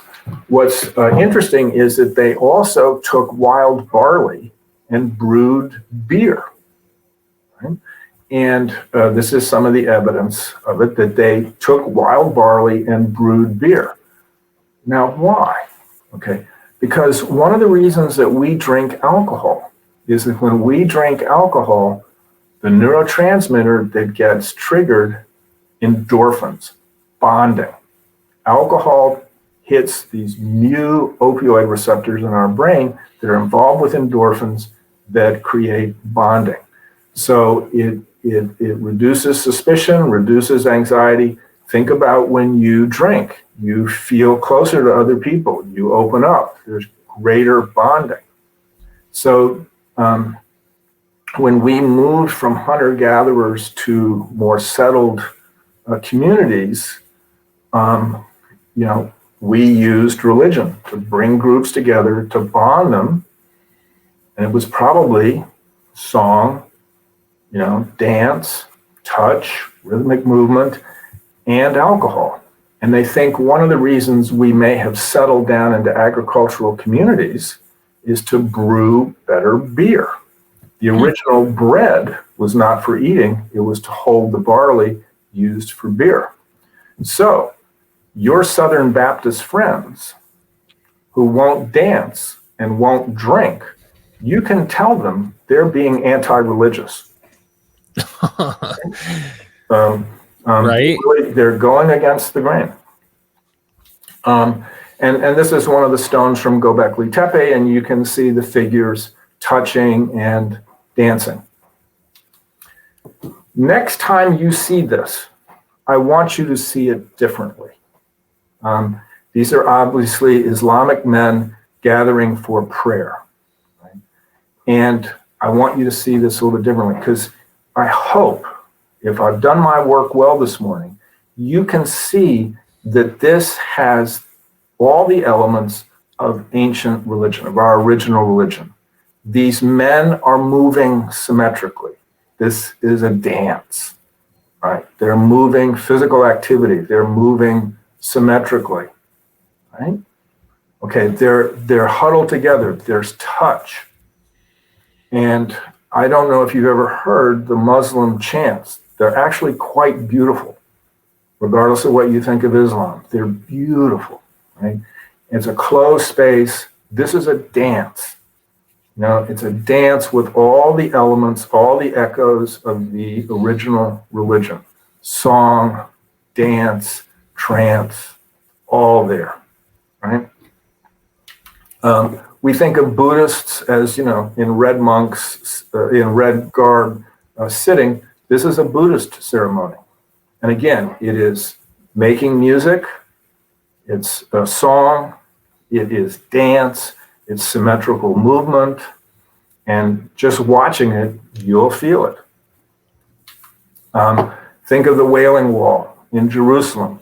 The men standing by the Wailing Wall, they're moving symmetrically. It's a dance. They're crowded together. They're touching. It's symmetrical movement. And they are reciting out loud. They're making music. Again, you see, I hope, all the elements of the original religion. And of course, Christian churches, the singing and and obviously, as much as the pews have tried to inhibit dancing, particularly at a lot of African American churches, I mean, you see the dancing. But you see again, I hope, all the echoes, all the remnants of the original religion of human beings, of Homo sapiens, and all the mechanisms that are used to trigger these neurotransmitters and neurohormones that create an intense emotional experience and intense bonding. That brings me to the conclusion. And I love this cartoon, and it says, I wish you would make up your mind, Mr. Dickens. Was it the best of times or was it the worst of times? It could scarcely have been both. And that was, of course, Dickens' famous line, it's the best of times, it's the worst of times. And what I want to end with is this, that I think Mr. Dickens was right. That it is the worst of times, yet it is also the best of times. It's the worst of times in that all you have to do is turn on a television. All you have to do is pick up a newspaper, and you can see how religion still poisons so much of life on Earth. And it really, I think, constitutes one of the main barriers to a global civil society. Mm-hmm. I think there's no way, if you're an honest observer of human life, if you suddenly arrived from Mars, you would notice these religions, the religious differences, the religious warfare. And I think it doesn't take much to conclude that one of the still terrible barriers to a global civil society is religion. As Christopher Hitchens said, it poisons everything. Yet, if I've done my work well this morning, I hope I have shown you it is also the best of times. Why do I say that? It is the best of times because we are the first generation in the history of the world. We are the first generation that now understands how and why human minds generate religious beliefs, where they come from, their structure, their power, why they hold such a grip on us. We now are really getting close to a comprehensive psychological science of religious belief. And so that's why I think it's also the best of times. And so I think it leaves us with basically three questions. What am I going to do with this knowledge? Number one. Number two, what are you going to do with this knowledge that is now out there? But most importantly, what are we as democratic, scientifically literate societies going to do with this knowledge for future generations? Thank you very much. Wow. Thank you. That was that was highly educational, and obviously it brings up so many points. I have to say, one of the interesting things that you said about Gobekli Tepe that I find interesting about being a hunter-gatherer and having these giant stones that we know they put serious efforts into, a lot of people want to dispute this, but that whole idea of Gobekli Tepe, like what's going on? Were we already a complete agricultural society, or is there still hunter-gatherers? Well, we have evidence for us being hunter-gatherers. How could we be both or whatever? I was looking at a video that you sent me the other night about evolution and bipedalism, and when did it start? When did humans, or if you will, when did our ancestors go from walking on all fours to going on two legs? And a lot of people think, well, at one point we were all fours and then we just came down out of the trees and we started trying to slowly, gradually upright. And they're actually suggesting bipedalism actually developed while we were in the trees. And it was a gradual evolution, which made sense. Once we came down, we were able to upright walk and do what we wanted to do. That really makes me think like Gobekli Tepe didn't need to have to be an agricultural society. You could have had kind of a development taking place. There's an evolutional, what we call a missing link. Here's the link. There's kind of a strange link being filled in here. I just have to say first, before I even ask any question, thank you for this presentation. I hope anyone who watches this gets the book, reads it, because it goes into all of the what you called agencies, and it goes in depth into many of these agencies that we naturally use that actually unknowingly are where we come up with beliefs and ideas that we hold that have no evidence based in why we believe them. You know, we take that leap of faith, so to speak.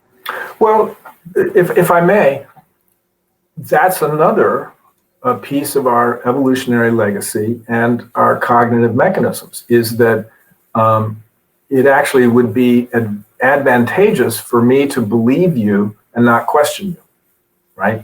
I mean, if you tell me there's a tiger coming or there's marauders over the hill, wouldn't it be wise for me just to automatically believe you and get moving with you?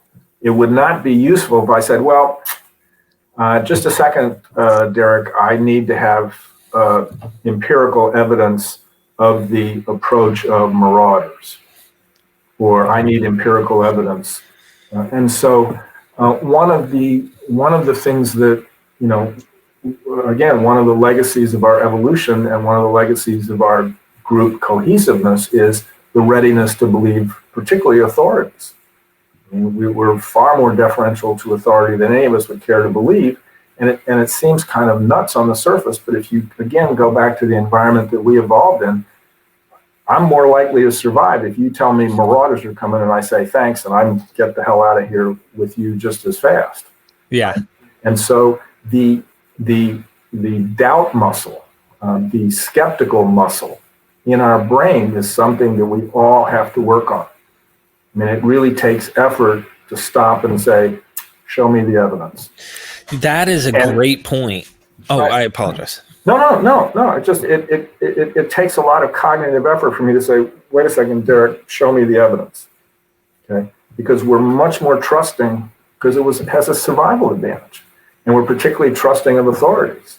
And so if an authority tells me something that's one of those MCIs, if an authority tells me that, you know, the tree across from UVA's rotunda will, you know, listen to my prayers at night, and I'm a child, and an authority is telling me this, I'm going to be prone to believe them. It's going to take some questioning. That happens often. I'll hear theists who are debating with atheists about the ideas of God, supernatural things. And one of the things they say is, well, it comes natural to believe in God. And that's because God wants us. Of course, this is their argument, and I know you know it. God put that in us to want to worship him and to follow him and all that. Of course, you explain the natural explanations in this video. But we have an uphill battle as skeptics, as rationalists, as atheists, naturalists, to say, look, we agree the components there are there and the natural tendency to believe. Like you talk about, you mentioned in passing, and you didn't spend much time, which you spent a little bit of time in your first presentation I ever saw, which has like well over 1 million views in the Dawkins Foundation, which is obviously CFI, the Center for Inquiry. They work with Center of Inquiry. You talk about the hyperactive agency. You talk about a shadow. We never mistake a shadow we mistake a shadow for a human, but we never mistake a human for a shadow. Like these agencies that work into our thinking, it's like explaining that to someone and them accepting that and thinking critically about that is what we're trying to do with God, the idea of God. Yeah. And that's difficult.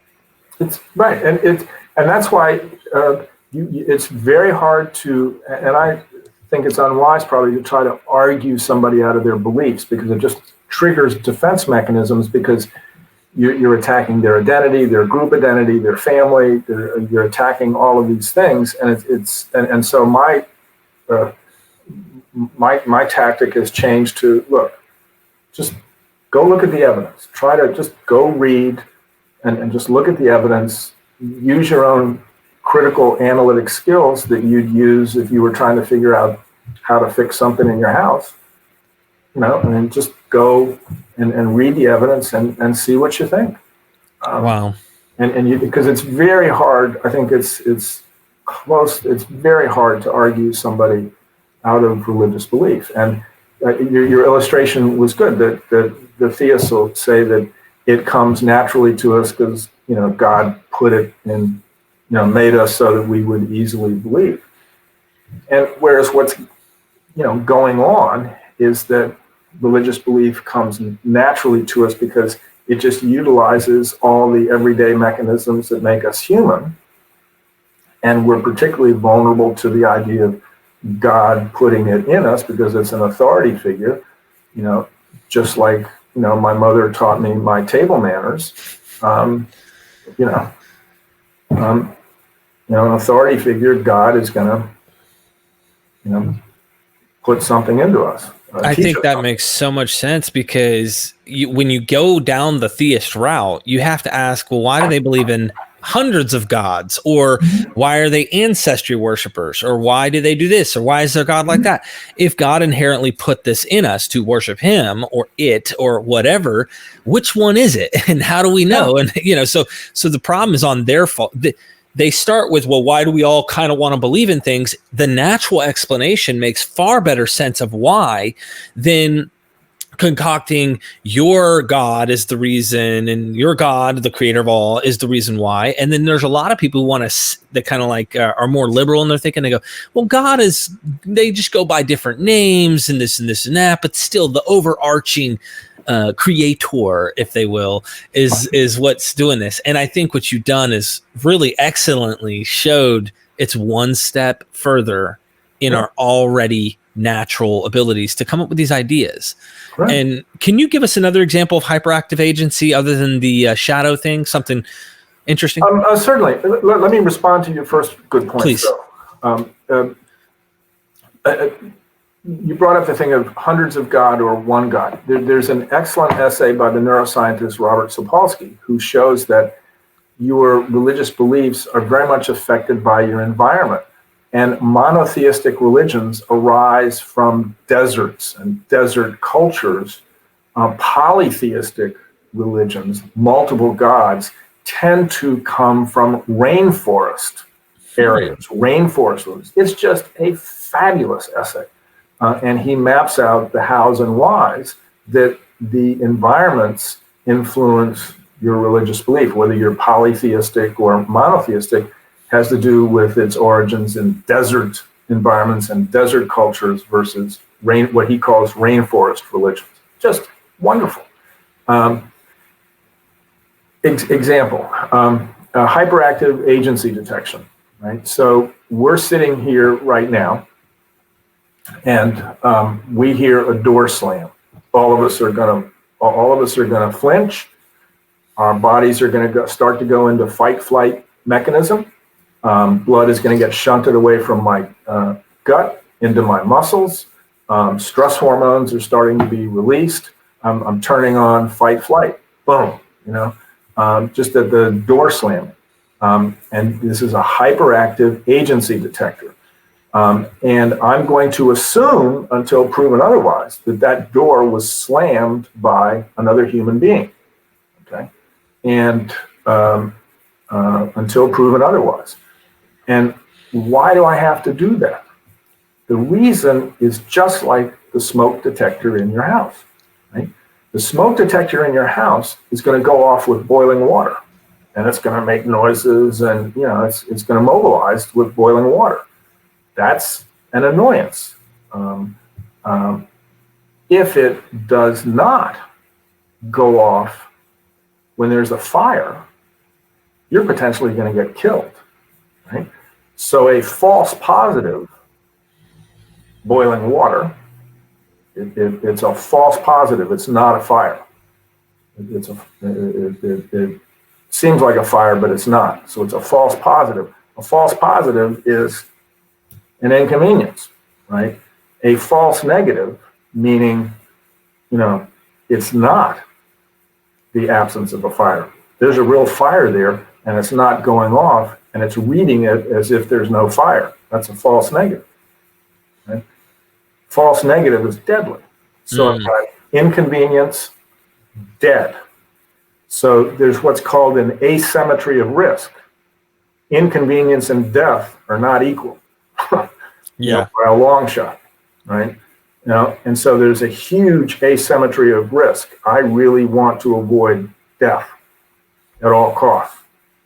Boiling water, it's an annoyance.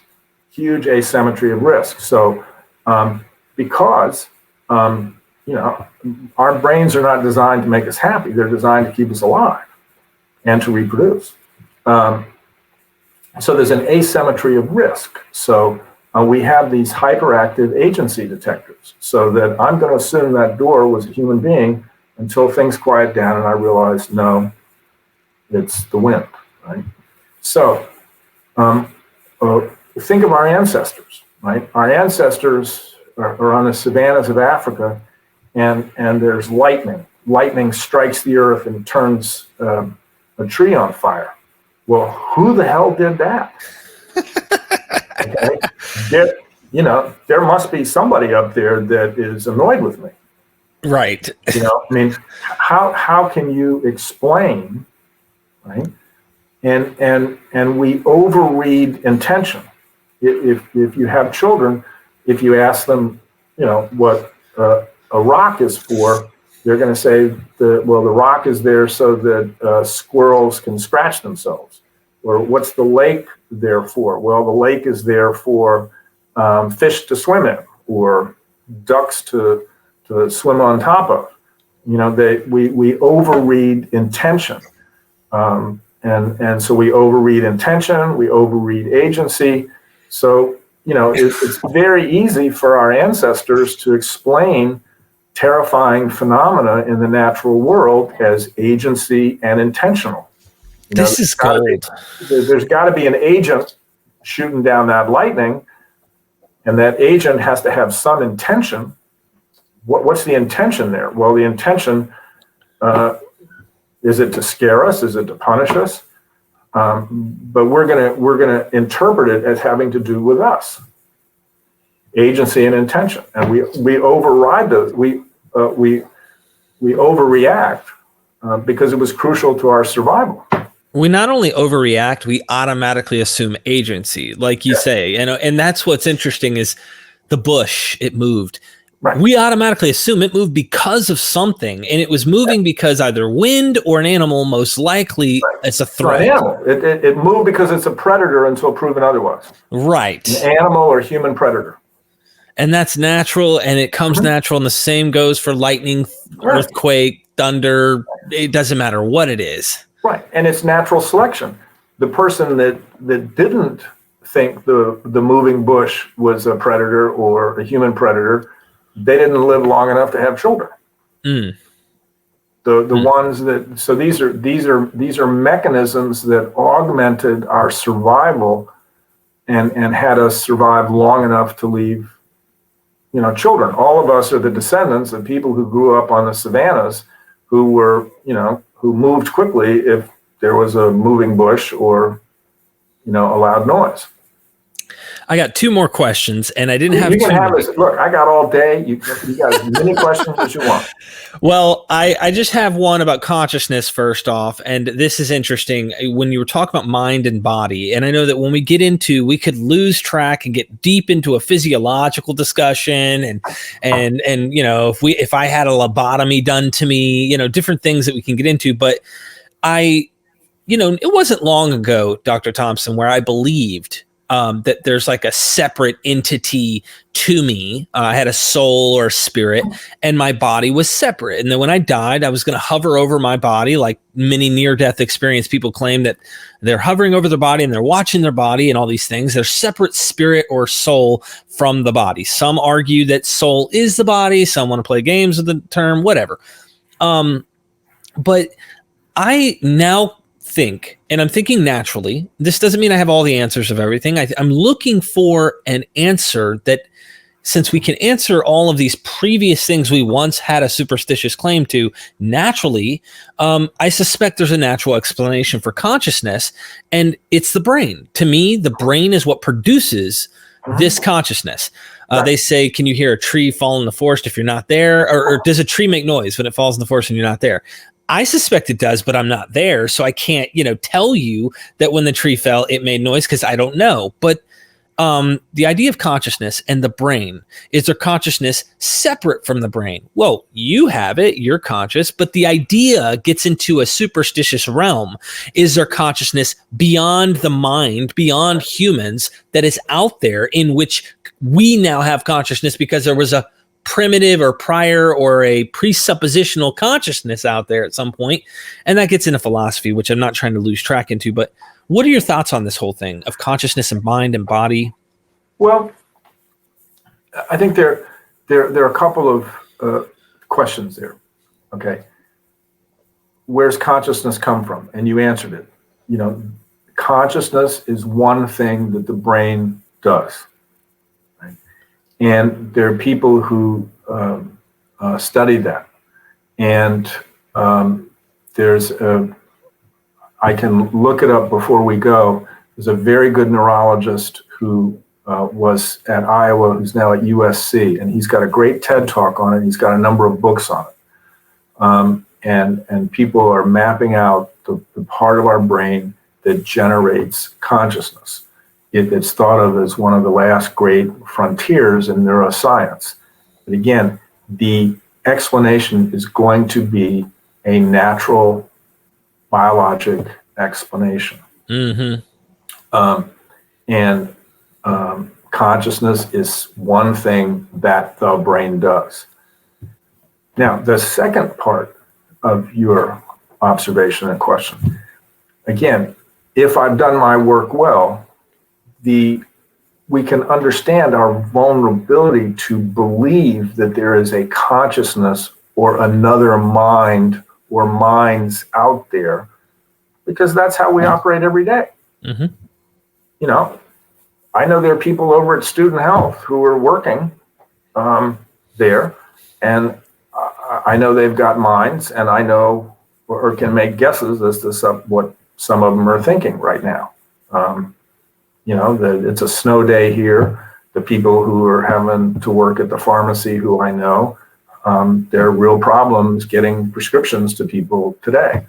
And I can see them and know that they're worried and frustrated. And,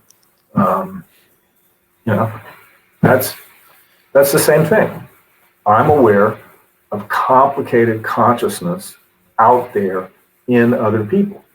So it doesn't take much to think, oh, there's a God or gods out there with consciousness who have thoughts and feelings. Again, all religions contain attributions of human ordinary mental states. So there's a super consciousness out there, or there are gods out there with consciousness. Again, it's just, one little step away from what we're all using all the time. Yeah, you said that it's just so automatic. We don't even think about it. And it's just one little step, and there's a super consciousness out there, or God has got a mind. That makes sense. You said that. I mean, all of us. Let's just take an everyday example here. Okay. Regardless of one's political persuasions, I think all of us in the last couple of days have had some thought or thoughts about, I wonder what Donald Trump is thinking as all this stuff is being presented at the impeachment trial. What's going on in this guy's mind? How's he reacting to it? We can think about what he may be thinking or feeling. We can be curious about it. We can make guesses. We can make guesses that, and that's why we're interested in it in the news. Oh, they said, he was angry and yelling at the television set. So we can picture him kind of angry and yelling at the television set. Yesterday, we found out that on yesterday's presentation at the impeachment trial, he went out and played golf. So we can think, well, he didn't want to watch it. He was frustrated. Wanted to go play golf. So we can make very complicated thoughts about what may be going on in his mind, his wishes, his thoughts, his intentions, his desires. Boom, just automatic. Interesting. We do this all the time, right? Yeah. And it's just one slight step to, what is God thinking of my presentation today? Did he like it? Did he not like it? Is he angry? Am I going to get punished this afternoon? Is he going to feel slandered, or, he's got other things to do?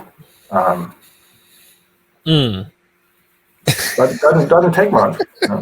But you can see, I hope, that it's just one little step away from, what do you think about the presentation? Were certain parts clear? Or let's get a little bit closer to your point. What are the people who see this going to think? I can think about what some of your audience may think, what I hope they'll think, what I hope they'll understand. I can think about the parts that I may not have been clear about.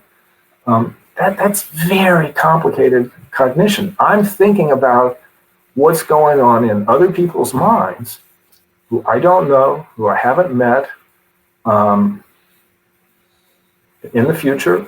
And I can have very complicated thoughts about, was that slide with neurotransmitters too busy? Could they see that? Did I explain that well? Was it kind of, I can have very, very intricate, very complicated thoughts about what's going on in the minds of other people in response to this presentation, minds that I've not met yet, I don't know. And it doesn't require me to see them or to have them physically present for me to think about it. Dr. Thompson, the reason why that's powerful, what you just said, is because we have had interactions and prior evidential experiences that we know for a fact have happened, that we base those cognitive circumstances, in a kind of non-reality sense. We're playing it in our head.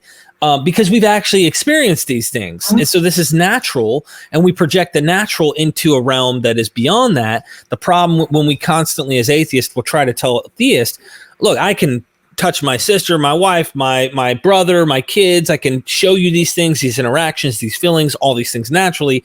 But when we say, look, I just don't have any evidence for God or gods, to project what we experience all the time, which is natural, to put that up into the clouds to a sky daddy or some other form of some being and deity, whatever you imagine it to be. When we ask for that evidence there, I don't see anything wrong with that. I just think they think we can't see what they're seeing. And it's like, we do it to humans, but atheists aren't doing that to a divine figure anymore, because we realize that is the imaginary friend. That is just a psychological and oftentimes an emotional thing. But you went into the science on this. So there's a lot of emotional attachment, but you went into a lot of other amazing things I'd never thought about in this presentation. Well, thank you. And to go back to your illustration, they can't see that we can't see it, because for them it's just kind of obvious. It's just there. And I think one thing that's important for atheists to realize is that they're not as crazy as we think, because they're saying they just don't understand why we can't see this, presence of God and a father figure out there, and who's taking care of us, who has intentions, who's worried about us, who has moral precepts. They just don't understand why we can't see it, okay? And it's hard for us to see that they're that way, because that belief system that they have is just one tiny step from what we're doing every day of our lives. Naturally as humans. As humans, yeah. All of us right now, obviously I follow politics, so it's infused with that. But all of us right now can think about what Xi Jinping the leader of China, we can think about what he might be thinking. Right. We We could can play a think of whole narrative in we our can head. what does he think of Biden? What adjustments is he going to make? What did he think of Trump? How's he going to respond to the criticisms of his locking up and putting in concentration camps, the Muslims? We can have complicated thoughts about his mind, his intentions, his beliefs, his desires, based on what we know of his history, or everything. But the reality is, I don't speak Chinese. His thoughts are, I would assume, in Chinese. I don't speak that language, but I can have pretty complicated thoughts about what's going on in his mind. Maybe a few of them are, close to being true. We'll never know. But they're not, it's not outlandish. Yeah.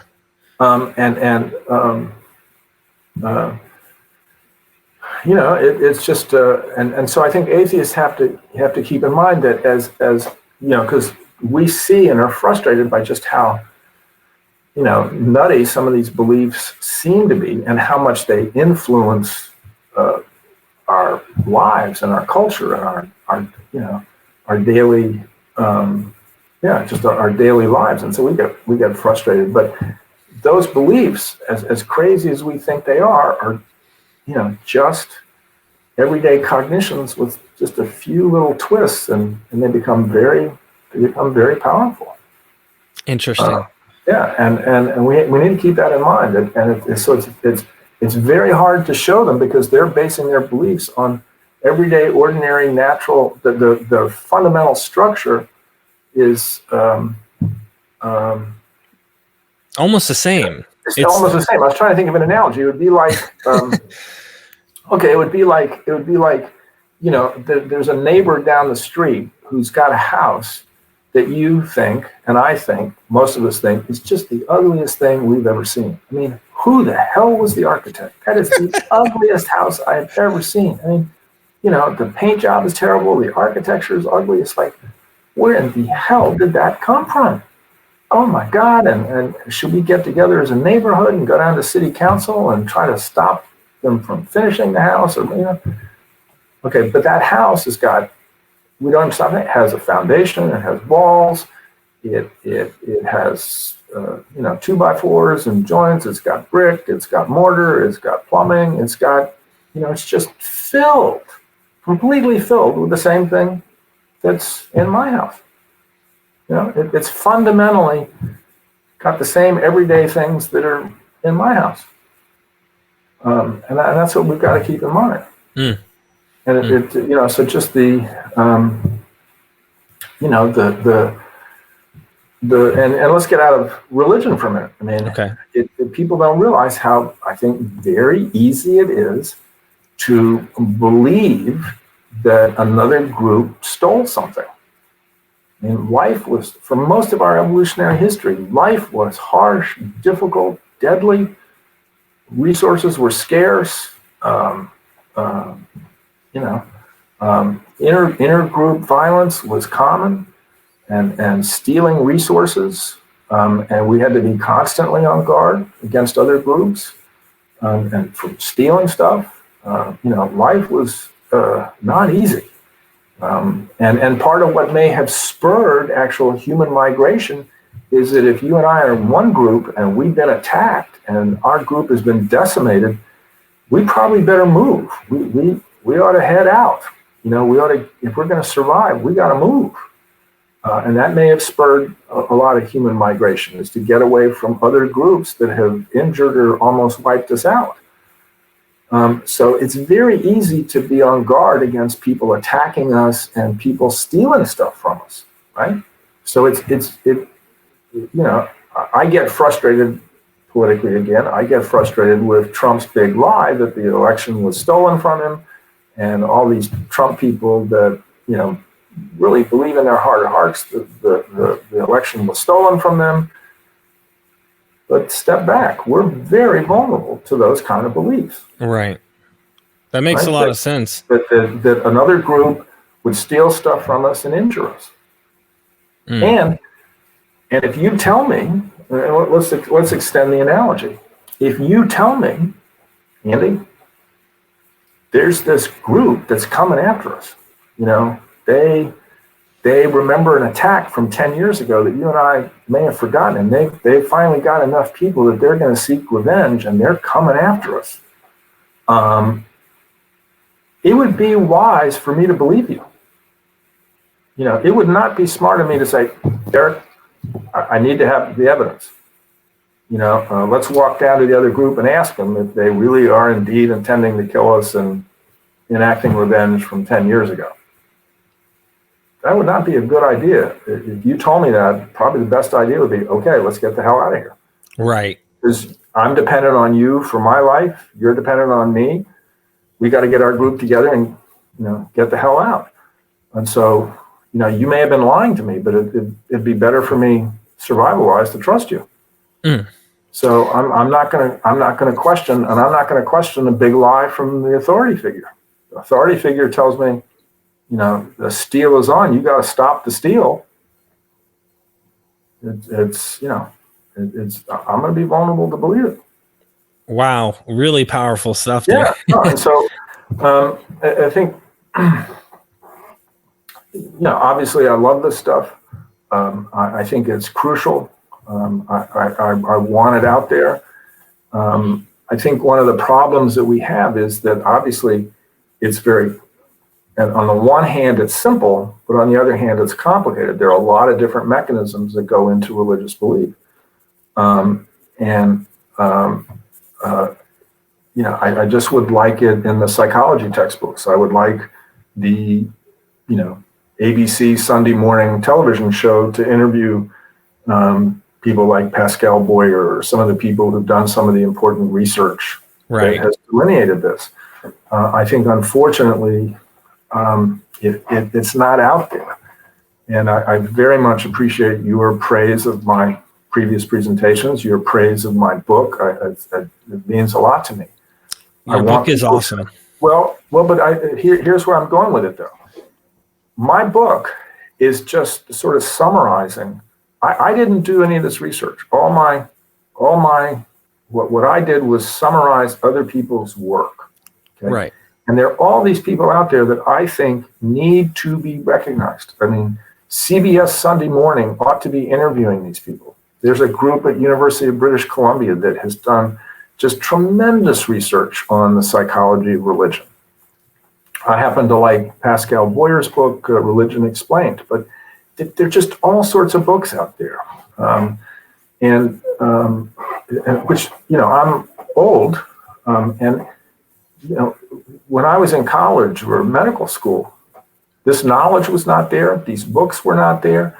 And now, since the early 2000s, I think Pascal Boyer's book is 2002, increasingly, over the last 20 years, you have all these books out there and all this research out there. And I think it's not permeating into the broader culture. You don't see a CNN documentary on the psychological researchers into religion. It needs to happen big time. Absolutely. It needs to happen big time. They need to be doing, profiles of these people. They need to be going to their labs. They need to be profiling their work, their papers. Well, I'm going to ask the audience right now in the midst of this, because I have one more question, and this is off that topic, but it's an interesting one, and it's a pretty exciting topic a lot of people like to talk about, and I'd like to get your opinion if you have one on it. But first, ladies and gentlemen, not only do you want to like this video, like the channel, it makes Myth Vision grow, of course, but I want you to take this book, Why We Believe in Gods, and Dr. Andy Thompson, his name, and I want you to run to every atheist place every person who's even maybe not an atheist, that's a theist, that is spouting the ideas of why we believe in gods, things like that. And I want you to put his name in his book, because one thing about Andy is he's going to mention the other guys. He's not like, oh, this is me. No, you just heard him say from the horse's mouth all the other researchers he wants to give credit to. But we have to start by giving names and potentially post this video underneath some of these blogs and Facebook and all the social media platforms so that it spreads and that more people pay attention to these ideas so that we can get this out there. It has to start somewhere. So really, it's up to you, the viewer, to actually make this possible. You may not think that you can make a dent. I'm telling you, I have this saying in the recovery community where I got clean off drugs. We're a social creature. A string is easily snapped, but thousands of strings together create a rope, and ropes can lift boats, aircrafts, houses, heavy objects can be lifted. With that many strings combined, you guys are all the strings. Make a rope, make this thing go out there and change the world. It really, really will. We will figure out as a social species how to fill in those gaps that religious people have, how to have a healthy way of thinking without having to think superstitiously about some concepts. Because from my own experience, going from someone who is a hardcore Christian fundamentalist to an atheist, rationalist, naturalist who thinks there's a natural explanation for the world, realizes there was a transition. I had to replace ideas. I had to fill in those emotions with new things and new actions in my life that have made me feel better. I had to make this plug for them, Andy. I just felt like it was part of my needing to let them know how important they have a role that they can play in this and to make a change. So thank you, ladies and gentlemen, for checking this out and doing that on behalf of my request. I'm asking you to do this. This is so important. The last question I have for you, Dr. Thompson, is have you ever heard of the stoned ape theory? I can give you a gist real quick to give you an idea. I think I have, but I think I'm confusing it with the aquatic ape. This might be a fringe theory because I don't know consensus like scholarship like you would, but I know you know of Joe Rogan. Joe Rogan's a huge podcaster, and he has these guys who come on with strange theories from time to time. And one of the theories he presents is the stoned ape theory. All right, so the stoned ape theory is pretty much when we were in trees, in the canopies of trees 5 million years ago. My dating might be off here. I'm just throwing the idea out. We came down to the ground for food. We didn't have the food resource necessary to keep sustaining a tree canopy lifestyle. Potentially, we don't have absolute facts on that, but that we came down to the floor and on the ground and we flipped cow patties and we found food. And when we did, we came across mushrooms and certain things that had psychedelic tendencies. And microdosing or potentially ingesting some of these new diets that we had taken part in gradually caused neurons to expand and connect in ways they weren't connecting before, which caused us to gradually evolve in the direction that we did evolve in, which allowed us to have the capacity of thinking in the frontal lobe cortex developing in the way it is, and all the different advantages we have were due to the psychedelic diet that was potentially ingested over very long periods of time in the evolutionary process. And that's pretty much what the stoned ape theory suggests, is that the apes were taking certain substances that allowed us to think outside the box. And one analogy I'll give, I guess, is that what is the I can't even think of his name now. I don't know why. The inventor of Apple, Steve Jobs. Steve Jobs. Yeah, he talks about in his book that if it weren't for acid, for example, if he had not experimented with acid, the creativity to come up with such an invention wouldn't have been there. Now, that's a bad leap. I know that's not any empirical connection necessarily, but the idea of these psychedelics making us think outside the box of what we typically think out as may have had some advantages in our evolutionary process. Do you think there's some validity to that, or is that like a huge fringe theory? I'm not familiar with the theory. Okay. I've not read about it. However, it's not as fringe as people may think. I would want to read about it. I'd want to see the evidence. And here's the reason, because we did utilize plant neurotransmitters. And bear with me because I think it's important. Okay. One of the hallmarks of plants is they can't run. Okay. So plants evolved chemicals that would manipulate the central nervous system of animals that would feed on them or attack them. And so that's why the substances that we abuse, come from plants. Alcohol, marijuana, nicotine, you name it. It comes from plants, or, in the case of alcohol, from fermentation from plants. And so plants evolved these substances that would manipulate the central nervous system of animals that might destroy the plant, or would manipulate the central nervous system of animals that could take their seeds and carry them elsewhere and deposit them. Right? So there's an arms race. So plants evolve chemicals that are actually toxic. And so we have to, so that we don't get killed, we have to evolve chemical defenses against those plant toxins. And some of those defenses that we evolved are the enzymes in our liver that detoxify drugs. And we also use those toxins for our own benefit. So that the evidence is we take nicotine and we take it in, but we control the levels of nicotine because nicotine was very useful at killing the parasites in our guts, particularly worms, worm infections. Marijuana, THC. We would use THC probably in part to, protect us from parasites. Alcohol, obviously kills a lot of bacteria and is an anti-infectious agent. Now, so we consumed plant toxins, as do other animals. There are other animals that will consume plant toxins to control their infections. We consume some of these plant toxins that impact our central nervous system that may create psychedelic experiences.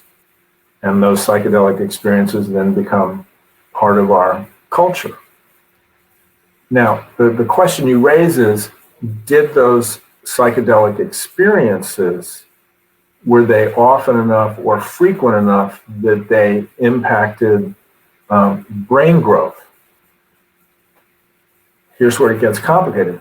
If my brain grows, it doesn't pass on to the next generation the acquired characteristic, kind of, which was believed for a while. It has to affect the genes that build those brains, which makes it a steeper hill to climb.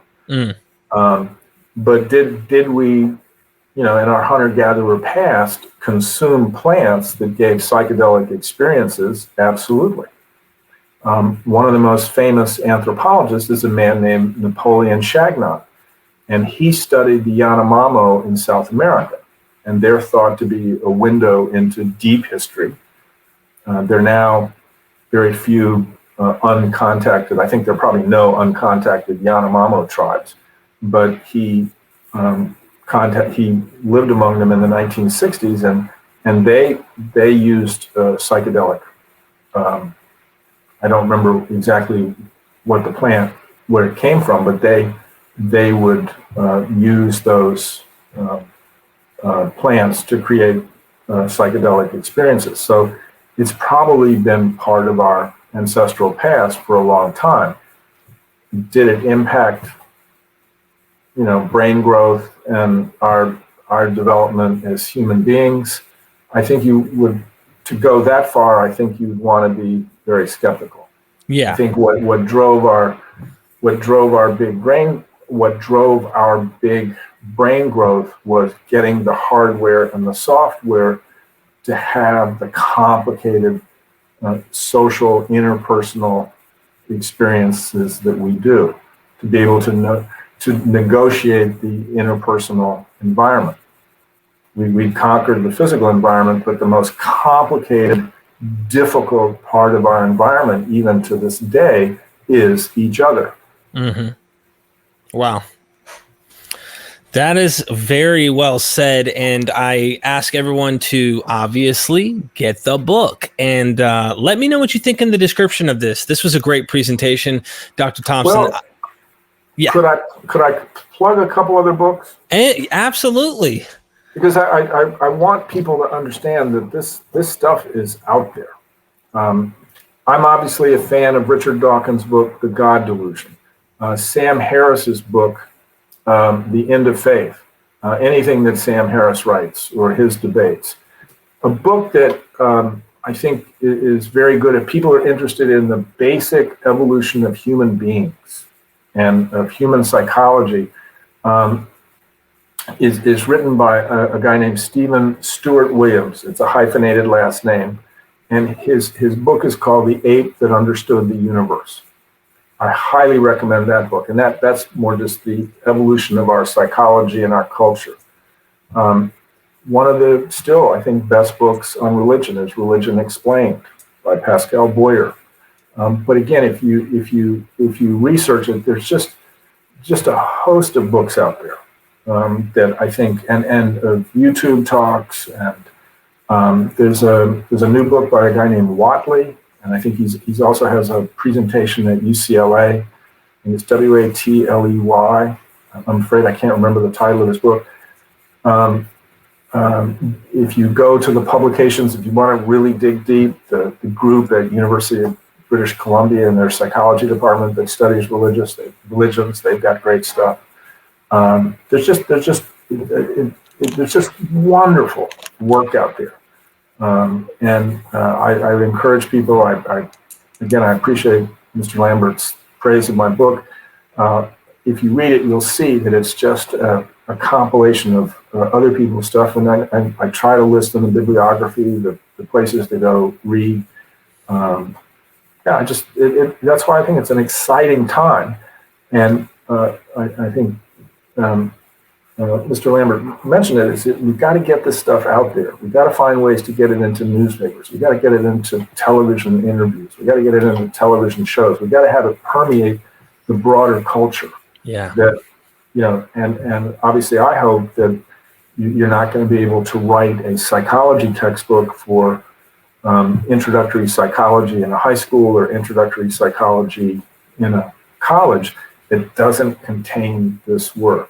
I think that's crucial. And I think that's something all of us can do. We can make sure that evolution is taught in our schools. But now I think we're at a place where we can say this stuff, it's out there, it's empirically supported. It needs to be included in your basic psychology textbooks. Absolutely. Well, thank you so much for joining me today. Let's do this again. Anytime. I so appreciate your invitation.